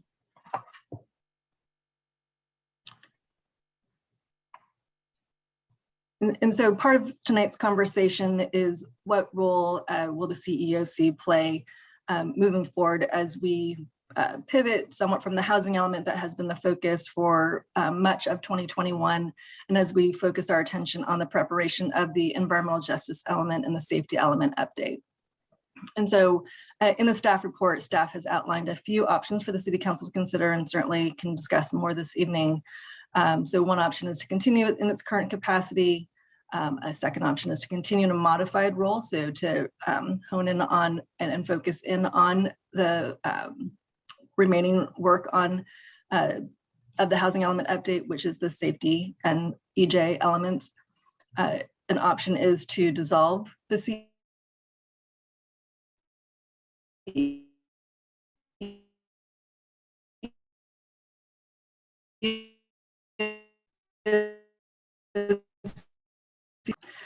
also, if the City Council decides to move forward with option number 2, a modified role or something similar is preferred, the city staff and team would like to connect with the current members of the COC to seek their interest, particularly if the role is changing, to receive their feedback. It would be important. Also, a staff, an idea is to engage with a community-based organization, also known as a CBO, to help focus in on additional outreach in District 1.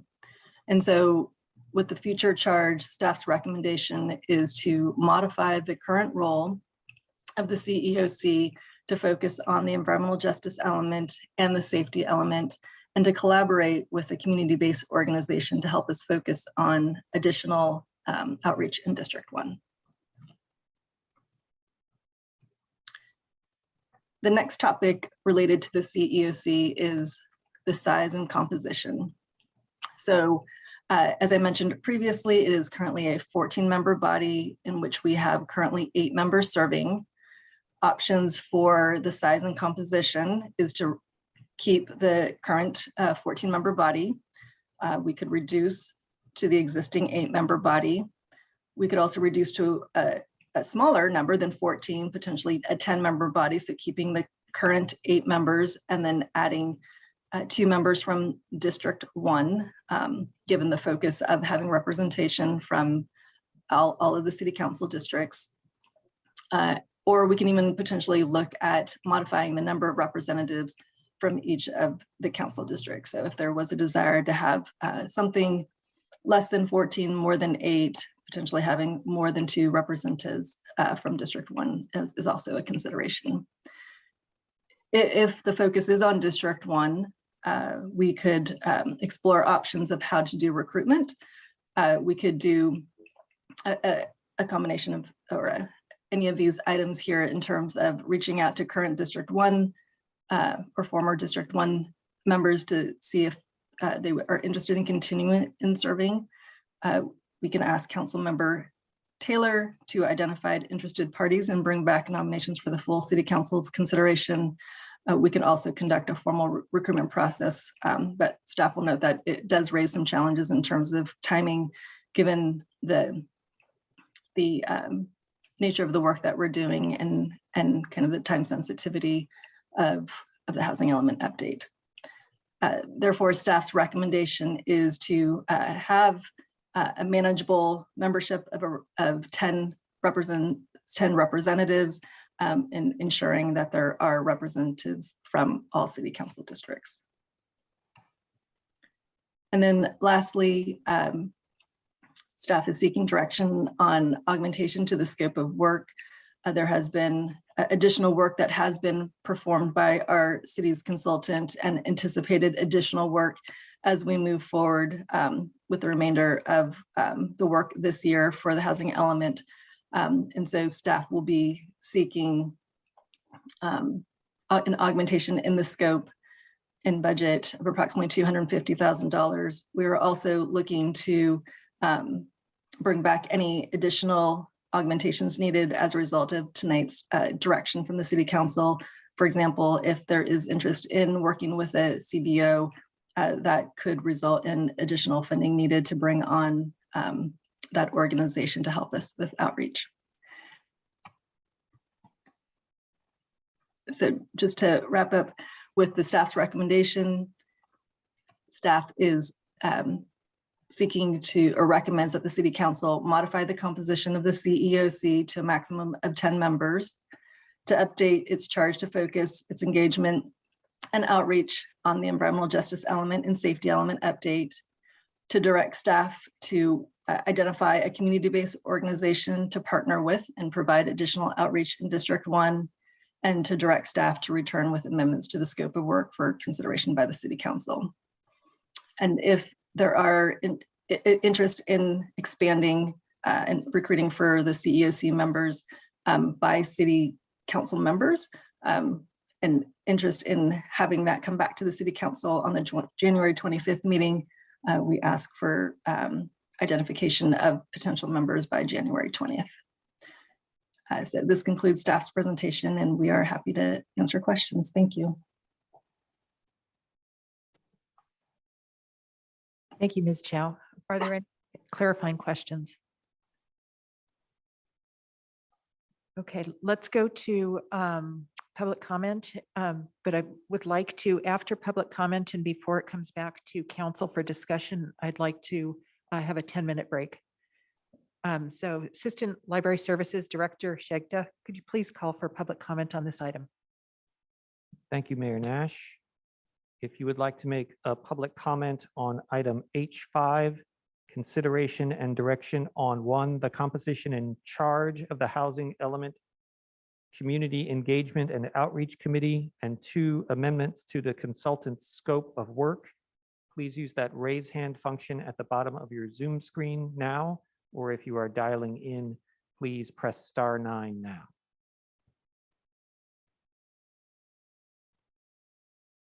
We have a number of public commenters who have raised their hands. The first is Brittany Baxter. Brittany, you may address the City Council. Hi, good evening. Brittany Baxter, I'm a District 3 resident. Happy New Year. I'm really looking forward to really seeing how all these plans come together for our future throughout the rest of this year. So especially somebody who thinks a lot about housing and how much it impacts our daily lives here, I really do support the city making the additional investment here to make sure the community engagement works, as we're all really hoping that it will. Not only is there a requirement to affirmatively further fair housing in our housing element by conducting that community outreach, but it also just strikes me as the right thing to do, especially so that we're not just hearing from people like me who are able to attend these meetings. I think we can do a lot to hear more from families and workers all throughout the city. I've been sad to hear that there have been some challenges with the way things have gone with the CEOC. And I know for District 1 in particular, I read that there was kind of a situation where a community member went out and gathered, I think, about 50 surveys from the community that unfortunately were lost when they came back to the city. That's really disappointing to hear about. You know, I think that's a real loss for not just the data that was within the surveys itself, but sort of what that means for the people that went through the effort of participating in that survey or collecting that survey from the community. And so I would love to see, you know, the city make an investment, especially in that area, to try to reset things, really open up those lines of communication. I know D1 is growing especially quickly. And so I think, you know, anything we can do to help just open up lines of communication across the city will put us in a really great spot for all of the planning that we're doing for this year ahead. Thank you so much. Thank you for your comment. Our next public commenter is Pam Jones. Pam, you can address the City Council. Good evening, Mayor Nash and Vice Mayor Wilson and council members and staff. I have a couple of thoughts in how that maybe help us to make this work. One of them is to provide a summary of the previous housing elements so that the whomever is doing this work knows what worked and what didn't work. It's a piece that the members of the Ceoc consistently asked for. The remaining members of the Ceoc, if they haven't, I would suggest that they are polled to see if they're still interested in serving on the committee. We may be making an assumption. And the last thing is to consider having paid outreach workers from the neighborhood. And Bellhaven and Haven Avenue, since they were the ones that suffered the loss, it would be logical that that's a way you would be able to get the community engaged. And it would also prevent having, continually having staff and the consultants be involved with the committee. Thank you very much. Thank you for your comment. Our next commenter is Michał Bortnik. Michał, you can address the council. Hi, good evening, everyone. My name is Michał Bortnik, and I'm in District 4 and currently a member of the CEOC. And what I'd like to share tonight is that one of the many things I've learned being a member was just how little I understood about District 1 to start with. And one thing specifically is just how different the needs and requirements of District 1 are for effective outreach. Those are real learnings. And because of this, I'd like to express my support for the staff recommendation to make the extra effort, including the extra funding, to do the community outreach in District 1 properly. I would also like to second Pam Jones's suggestions. I believe both of them would be very helpful to the work of the committee and to conducting the kind of outreach that we would all like to have as part of the housing and justice and safety elements. Thank you.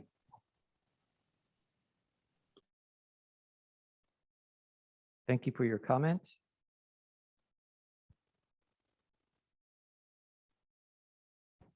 Are there any other comments?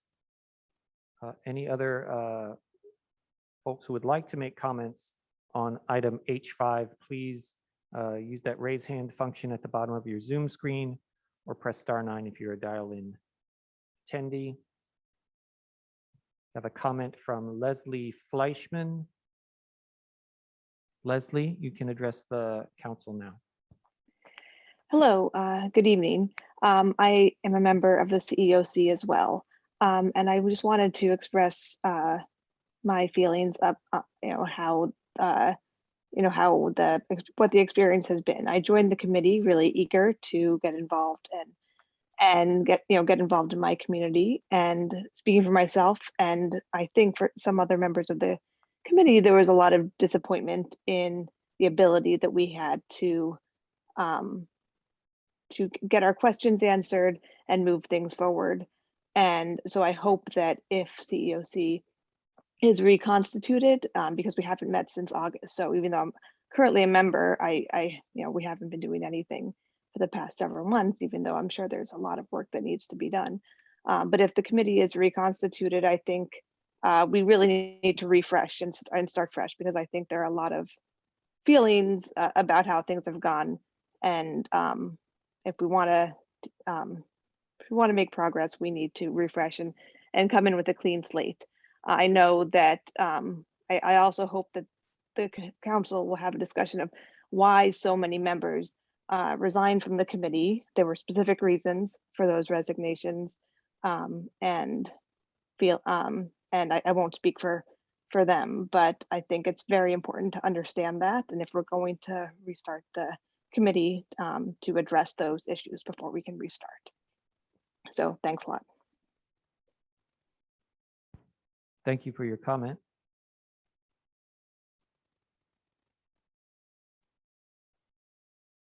Are there any other comments on item H5?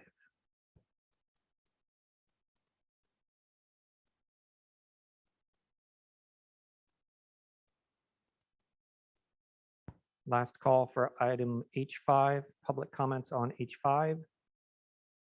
Seeing none, Mayor Nash. Thank you very much. And thank you so much to the public commenters. Your comments are very much heard and received, and we will go on break now and for 10 minutes and discuss it when we get back.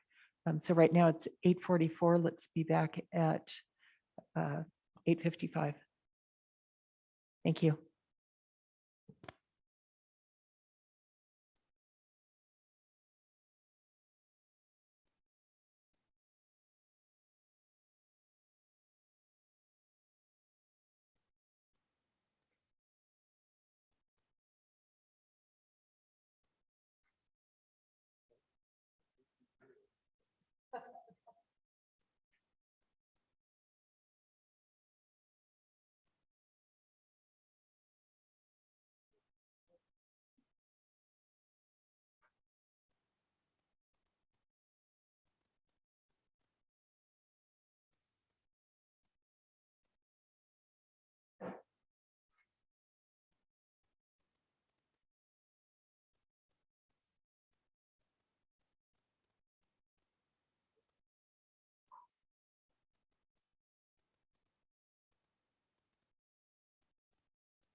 And we're back at the city council chambers and virtually.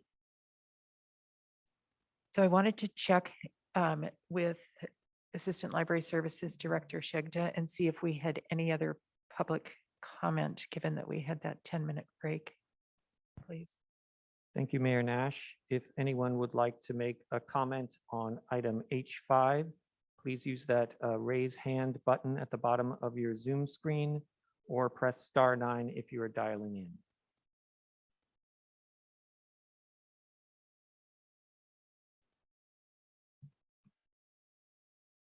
And seeing no raised hands, Mayor Nash. Thank you very much. All right, at this point, let's open for city council discussion. Does anyone want to go first?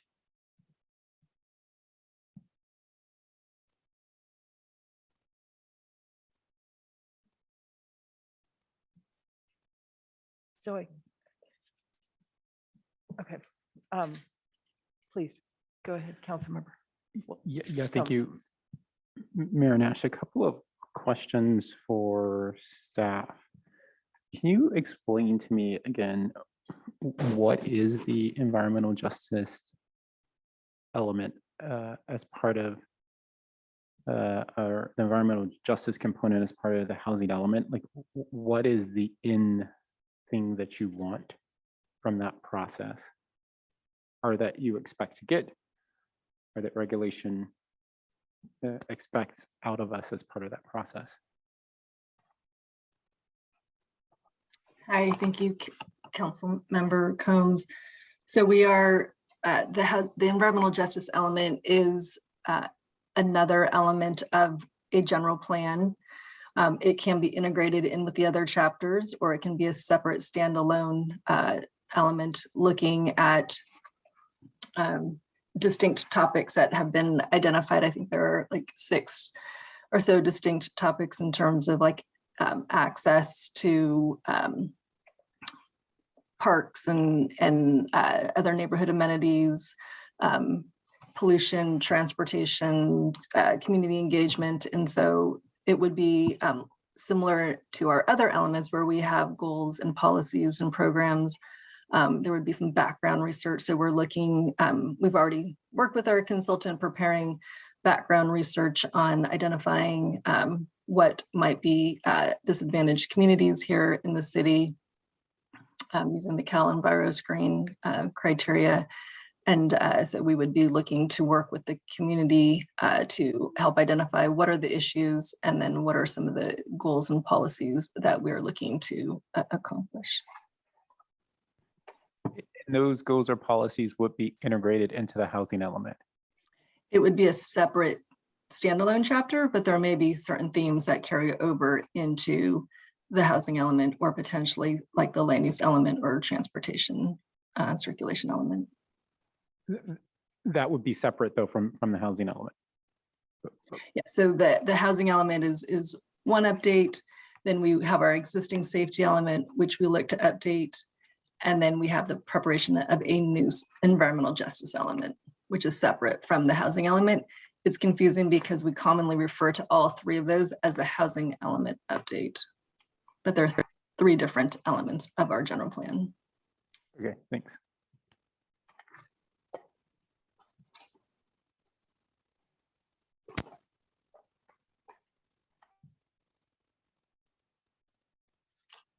So I guess I'll start just by acknowledging the service of the Ceoc members, the current ones and the ones who have participated and resigned. And thank you so much for all the effort and the passion that you bring to the job and to your work there. I'm sorry for the flaws and missteps and miscommunications, and especially for the surveys that were accidentally discarded. I think that it's something that hurts all of us deeply, and it certainly makes us strive to work even harder to do the outreach as we go forward. Unfortunately, we can't start over. We have a legal deadline to meet, and it's a challenging one under the best of circumstances. We need to move forward. And so I would just ask that everybody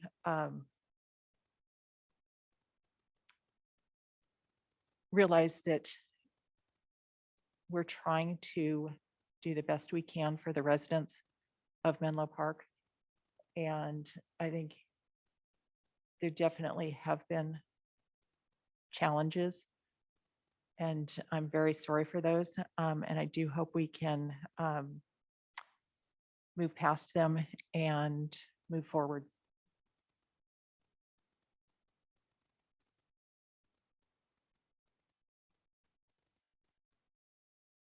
Anyone else want to make comments, or I can? Vice Mayor Willison. Thank you, Mayor Nash, for those comments. And I just want to echo them and just repeat for one sec what you said, Mayor Nash, which is a great appreciation to those who signed up to serve, and an acknowledgement of the disappointment that many, if not, all members have felt. And that, the intention, I think there were good intentions to do really solid outreach and in a way that was fair. And obviously it missed the mark there. So I just wanted to let people know that, they've been heard, and that we have, kind of an ethical duty to do really good outreach going forward, as Mayor Nash kind of like, let's move forward. But we also have a legal duty to do really good outreach with affirmatively furthering fair housing and all of our other requirements that we have to get really good public outreach. So I very much support the recommendations to work with a community-based organization to increase and maybe improve the quality of the outreach, especially in District 1. That would just be my top priority, is getting that feedback from community members who need to be heard from the most. And then in terms of kind of the future of the Ceoc, I do want to let folks know that I know that all members of the committee, both current and former, were notified about the meeting tonight, and I greatly appreciate those that spoke out. And I know that not everyone might have wanted to speak out or could speak out, but in terms of the future of the members in that committee, I don't have a strong. I'll wait to hear what others say, but I think those are my initial comments. Thank you.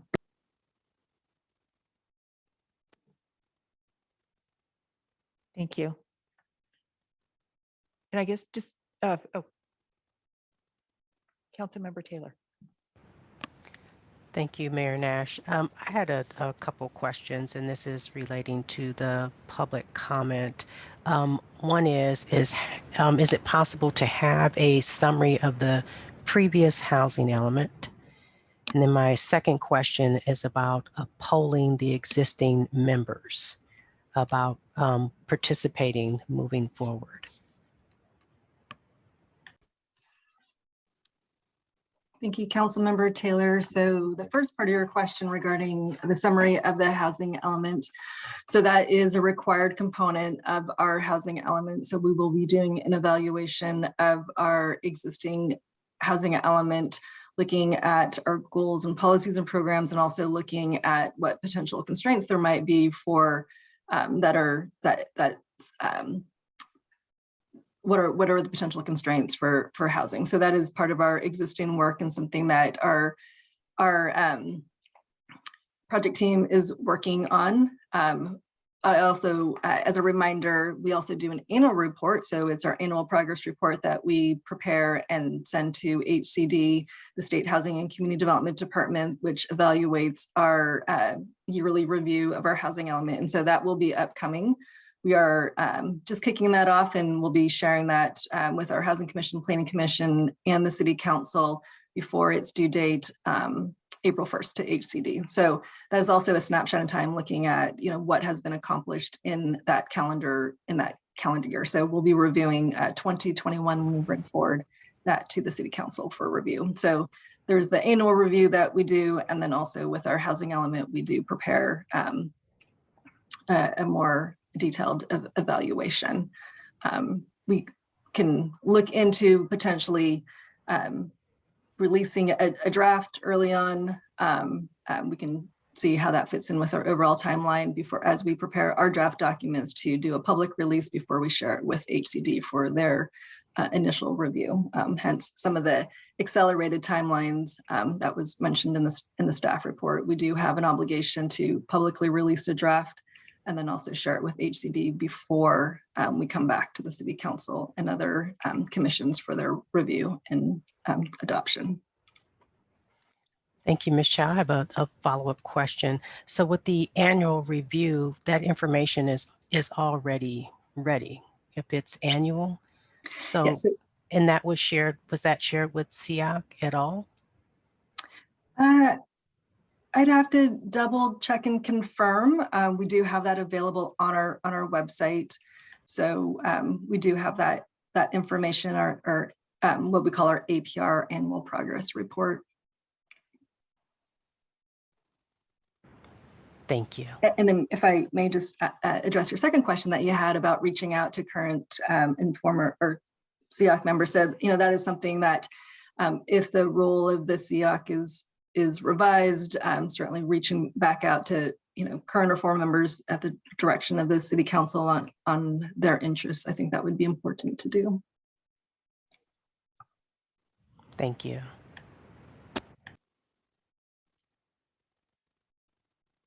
I would like to offer also, I think it really is important that current and former members are heard and feel heard. And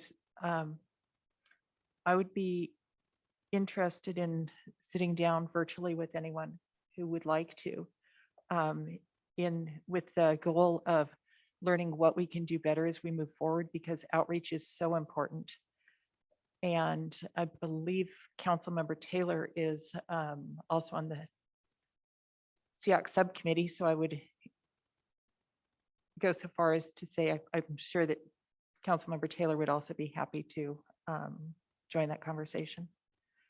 So if anyone is interested in sitting down with the two of us, please reach out, and we will also try and reach out to you, but please feel free to reach out to us with the goal of really learning what can we do better in the future. How can we make this a more productive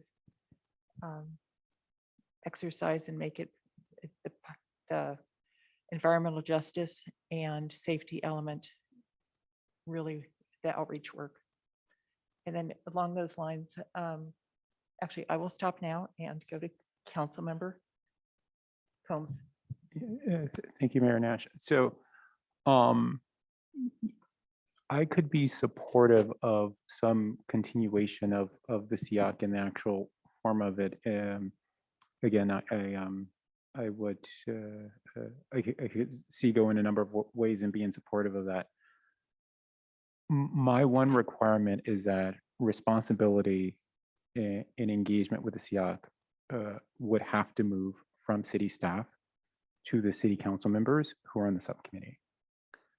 As a former member of that subcommittee and who engaged with the Ceoc on a number of occasions, there were certainly not all, but instances of hostilities directed towards staff, which I thought were inappropriate and far from professional. And so I could not support any future state that would require staff members to continue to engage primarily with Ceoc, because to me, that would be essentially asking them to submit themselves to a hostile work environment. So if it's the commitment of, if there's commitment from the council that it continues, then my ask would be that that commitment be reflected in members of the council saying that they will take full ownership of the Ceoc and that they are the ones who will engage the Ceoc members. They're the ones who will poll the Ceoc members, and they will act as a conduit between the Ceoc members and the staff. But I think to ask staff to go and to re-engage in this situation is asking them to engage in a hostile work environment.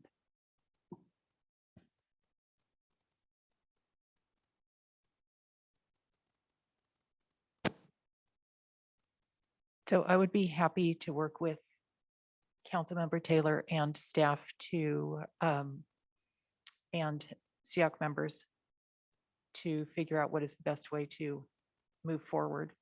I personally feel that that we should continue with the Ceoc. I take your comments to heart and definitely do not want a hostile environment. But I do believe that, well, as I'm sure all of us do, that the outreach is very, very important. And I think that if we can, I would like to see the Ceoc continue with members who are interested in continuing. I would be happy to work with Councilmember Taylor and do the polling of the Ceoc members and take that on ourselves. And I would like to see the number of people reduced on the Ceoc. I think that it's hard. At this point, we really need people who are not just interested, but also available to attend these meetings. And so I think that part of the polling should be that we really have a commitment that whoever serves will be available for meetings. I think that we should strive to have a representation for each of the districts, and at least one person and preferably two people from each district. And we want to it's very important to be able to hold the meetings, to do the outreach, and to be able to have a quorum. So that's why it's very important to make sure as we're polling that people are committed to serving. Obviously realizing that there's a pandemic, there's many things that people cannot foresee, but the intention would be to serve. And I'm very, very interested in engaging with the CBO and working with the community citywide, and especially with the Bellhaven community and Haven Avenue. Thank you.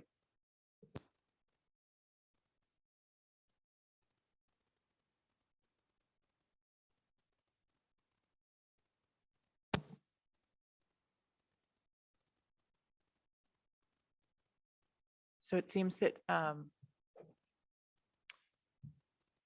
where I think we're landing, Councilmember Taylor. Thank you, Mayor Nash. I just wanted to say that I'm supportive of your recommendation, and I am willing to work with you. Thank you. So just as a point of consideration, I don't think that we have a dedicated subcommittee to Ceoc at this moment. We had the housing element subcommittee previously, but depending on the council's action tonight, we can certainly bring that back as part of the future action. I think what we're thinking of is that it was not even as formal as an ad hoc committee, but Councilmember Taylor and I believe were asked to, until we get something established and make decision on this direction, that we would be the two council members liaisons. I don't know that it's anything. I don't know exactly how long-term that will be or exactly how it's will come together, but that was my intention when I was thinking of it. But I think that's fine. We just want to make sure that we're clear that there may be an informal agreement, if you will, but there hasn't been a formal council appointment. And if the council wants us to do that, then we can certainly bring it back in the future. Thank you. Totally agree. Yeah.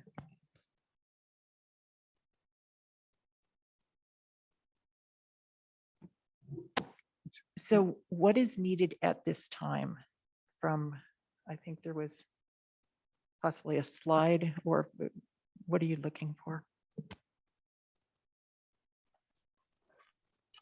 Thank you. So we are looking forward to direction. So no action this evening, but looking forward to, so I've heard in some of the conversation today, looking forward to a CBO, identifying a CBO and bringing them on to help partner with additional outreach. And so that would, I take that as direction from the city council. It sounds, if there is a subcommittee helping to be formed with Mayor Nash and Councilmember Taylor, that might be brought back to help formalize that at a future meeting. And then in addition to, for the scope amendments that we had identified, not only from our current consultant M Group, but any additional resources that might be needed, such as the CBO, which would be an amendment to the scope of work as well. So we are looking to get that feedback, that direction, so that we can bring back for formal actions. If it's a modification to the role and composition of the CEOC, then we would come back to help confirm that and authorize the changes so that we can move forward in a modified or an updated role for the CEOC and bring on additional partners through the scope amendment.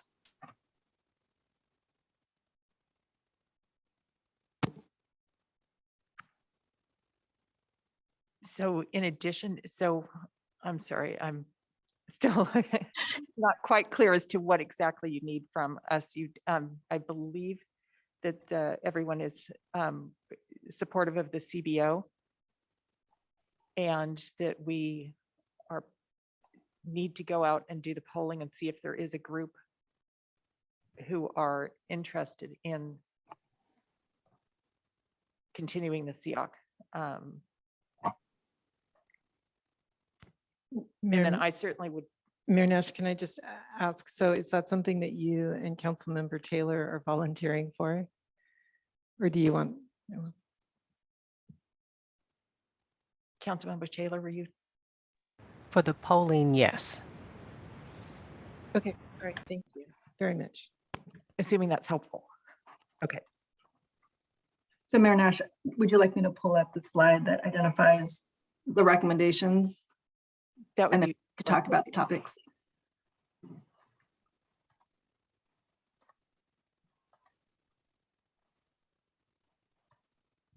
Okay. Can you see the slide here? Great. So this identifies the topics that staff identified for recommendation. I think I heard about the additional bringing on the additional community-based organization. I heard we're going to, Councilmember Taylor and Mayor Nash would be reaching out to our current and former CEOC members to determine their interest in continuing on. I think understanding the composition of the CEOC members is also guidance. Are we looking to keep the 14 members that it currently is, or reducing the body to a fewer number, a lesser number? That would also be guidance so that we can bring back any changes to the CEOC charge and composition. Councilmember Taylor. Thank you, Mayor Nash. I'm supportive of reducing the number of Ceoc members. Thank you. Councilmember Combs. Yeah, so a question for staff, and I think Tiana, this is, or Ms. Chow, sorry, part of our, the questions I had earlier. And so I'm supportive of the community-based organization in connection with outreach with District 1. I mean, I do want to go back though to the fact that when we look at the housing element proper, like, right, that core part where there is to be, change in zoning, District 1 is actually not a part of that process. It will be the one district that will see, aside from a small project, no change, no zoning change that impacts it. And in fact, obviously, there's a separate related issue where the council will take up the possible downzoning of a portion of District 1. So I am a little confused about, like, this additional outreach in connection with the one district that is least impacted by the housing element.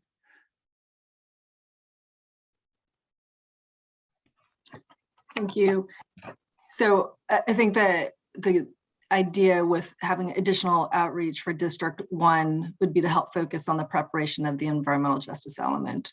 That is a district where we believe it will be the focus of much of the work that is being done for environmental justice as an identified, and this is a defined disadvantaged community. And so we do think having a focus and having a CBO that has the expertise and can help work with and having knowledge of the community will be helpful as we prepare that element.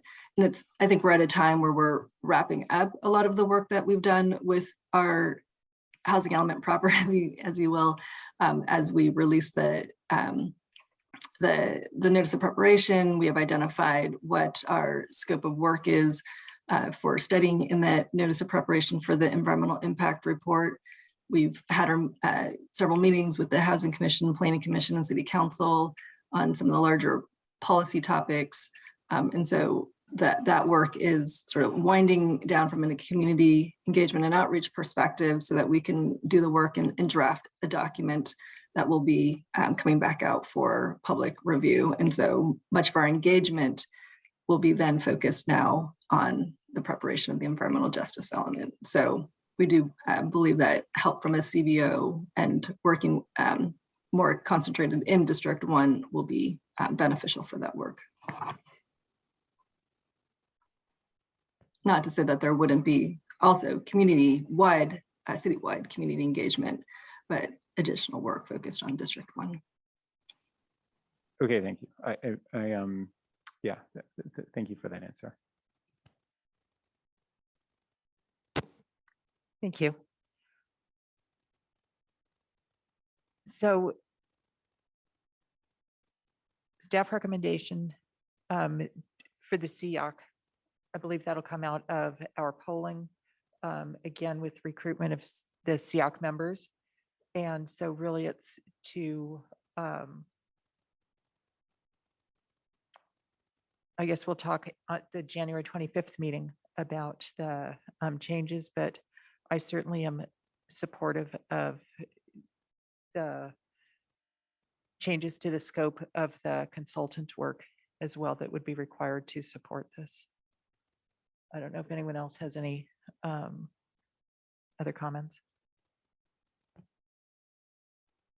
Councilmember Combs. Yeah, just to sort of, again, supportive of the change in scope of work in connection with the consultant. Just to make sure, like, and I know that, you know, we're just looking at this first step, but I want to be clear because you and Councilmember Taylor talked about polling the Ceoc. And again, like I said, I'm only supportive of a model in which the engagement with the Ceoc is limited and mostly directed to council.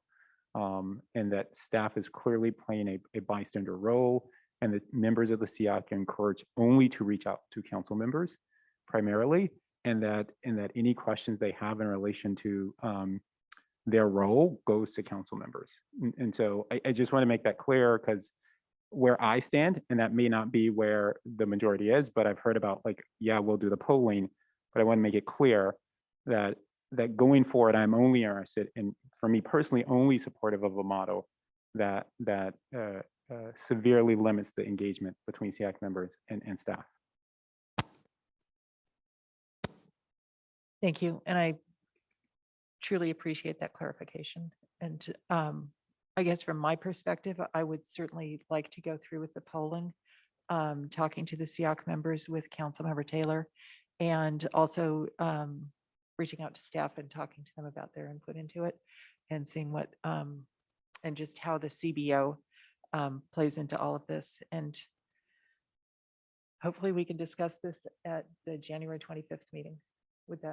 Is that acceptable? Yeah.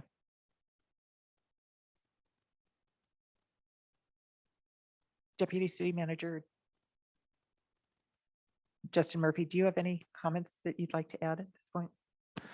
No, I appreciate the council's discussion this evening. I believe we have enough feedback to be able to come back with a recommendation on the 25th, and we look forward to the council members polling and being able to identify members and have a further discussion on the 25th. If I could just add one thing, I think that if you can, it would be helpful to hear back from you and Councilmember Taylor prior to the 20th, because that is our agenda date. And since we don't know exactly what the results will be, it's going to take some time to put that into a report. Absolutely. Okay, thank you. Councilmember Taylor. Thank you, Mayor Nash. I'm hoping we can provide staff feedback by the 14th. 3 days. Does that work for you, Mayor Nash? Certainly. Sounds challenging. I'm up for it. We would very much appreciate that. Thank you. Anything more that's needed on the this item? Okay, then I need to find my notes. And so there's no motion needed. I guess we go on to informational items. Informational items are transmitted to the City Council in staff's effort to provide an update on matters of importance to the City Council. Informational items are not action items. However, a City Council member, city staff member, or a member of the public may request to make a comment or ask a question on any of the informational items. Assistant Library Services Director, Segda, do we have any public comments on the informational items? If you would like to make a comment on item I1, City Council Agenda Topics, January 25th to February 8th, 2022, or item I2, Update Reimagining Public Safety Subcommittee, please engage that raise hand feature on the bottom of your Zoom screen at this time. If you're dialing in and you want to make a comment, please press *9 now.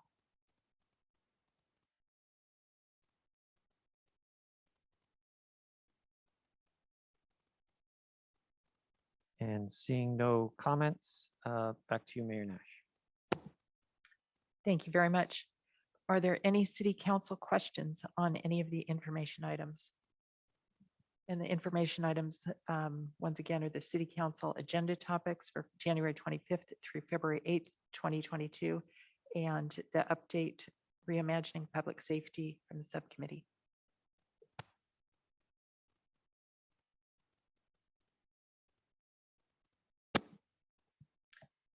Thank you. I would just like to thank the Public Safety Subcommittee and the chief, the city manager, and everyone who's been involved in it. It looks like a lot of work, and I'm pleased it's happening.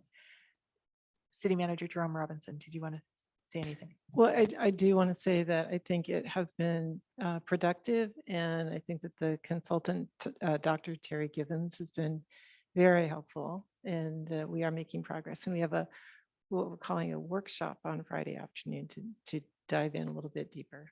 So even more progress. Thank you. All right, city managers report. Thank you, Mayor Nash. What I would like to say tonight is how much I appreciate Nick Shegda stepping in for us in the absence of our city clerk, demonstrating his overall great attitude and what a wonderful team player he is. So Nick, thank you so much for your help tonight. Thumbs up, thank you. Yes, thank you so much.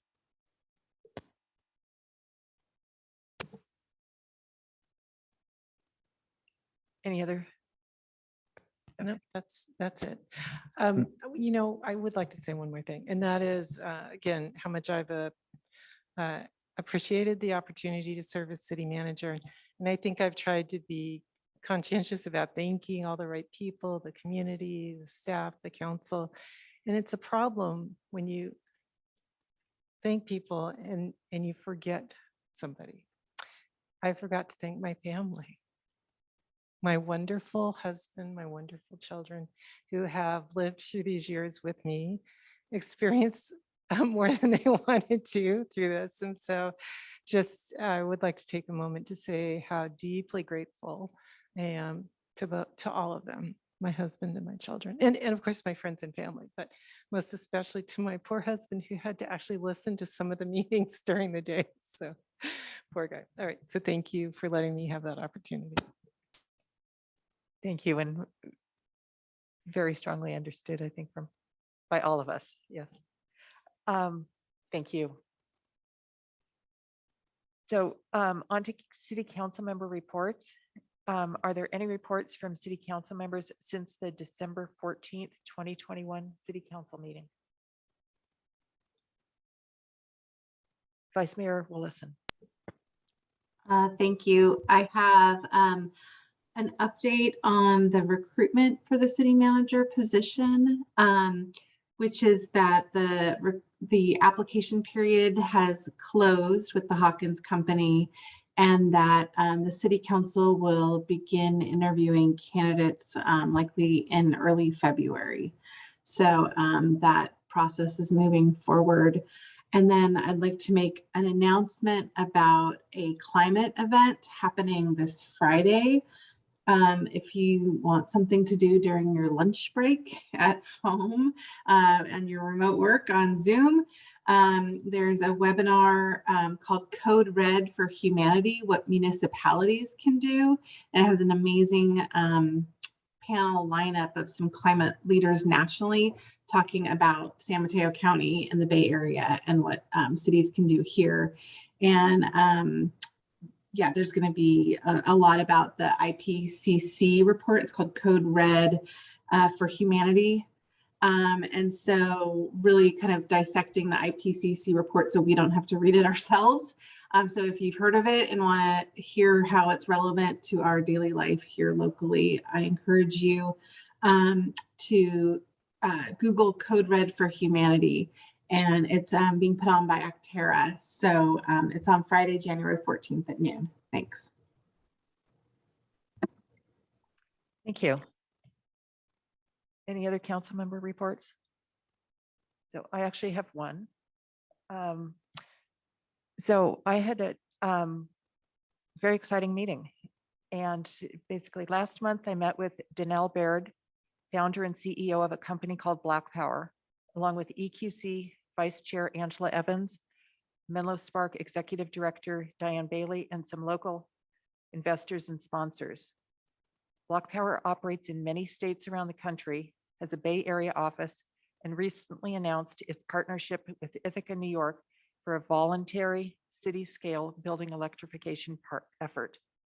Part of its mission is the development of good, clean energy jobs for low-income and marginalized workers to do installations and contracting work. And those are local jobs. The meeting was an initial exploration of how Block Power might be able to partner with the city at no cost to us to establish a voluntary program to help electrify existing building stock by replacing gas appliances with electric ones. The idea would be to potentially begin with a pilot of 100 to 200 Menlo Park buildings with the hope of expanding to a city scale program over time. The program would be a carrot approach available to any homeowner, commercial, or other building owner in the city. Block Power establishes a turnkey concierge service or one-stop shop for homeowners and building owners. It eliminates much of the hassle factor involved in electrifying a home, such as determining what contractors to hire, what equipment to purchase, and how to get started. Instead of the building owner doing this, Block Power would provide energy audits, create electrification plans, obtain equipment and permits, install the equipment, submit the paperwork for rebates, provide low-cost or no-cost financing for those who want it, and maintain and fix the equipment. This strikes me as a welcome service for most homeowners and commercial building owners seeking to electrify. The idea of the city engaging with Block Power on a pilot program for Menlo Park, and perhaps eventually on a program with a much larger scale, has real appeal as a low-cost way to build momentum to achieving our city climate goals. It is a market-based solution instead of using city staff and city resources. The city would not need to provide any funds for this type of service. Again, this is a potential voluntary program to provide a low-cost concierge service to help homeowners and businesses in Menlo Park replace old gas appliances with clean electric ones. I'm quite excited about this possibility. And the next steps are really, staff is somewhat aware of what is happening, and certainly to have more discussion with staff and the EQC. But it's something that really could address a lot of the electrification that we're looking for in the CAP 1 without the city resources, financial or staff. So it's exciting. So. Any other comments, reports? All right, I will check my notes, but I think we adjourn. Thank you.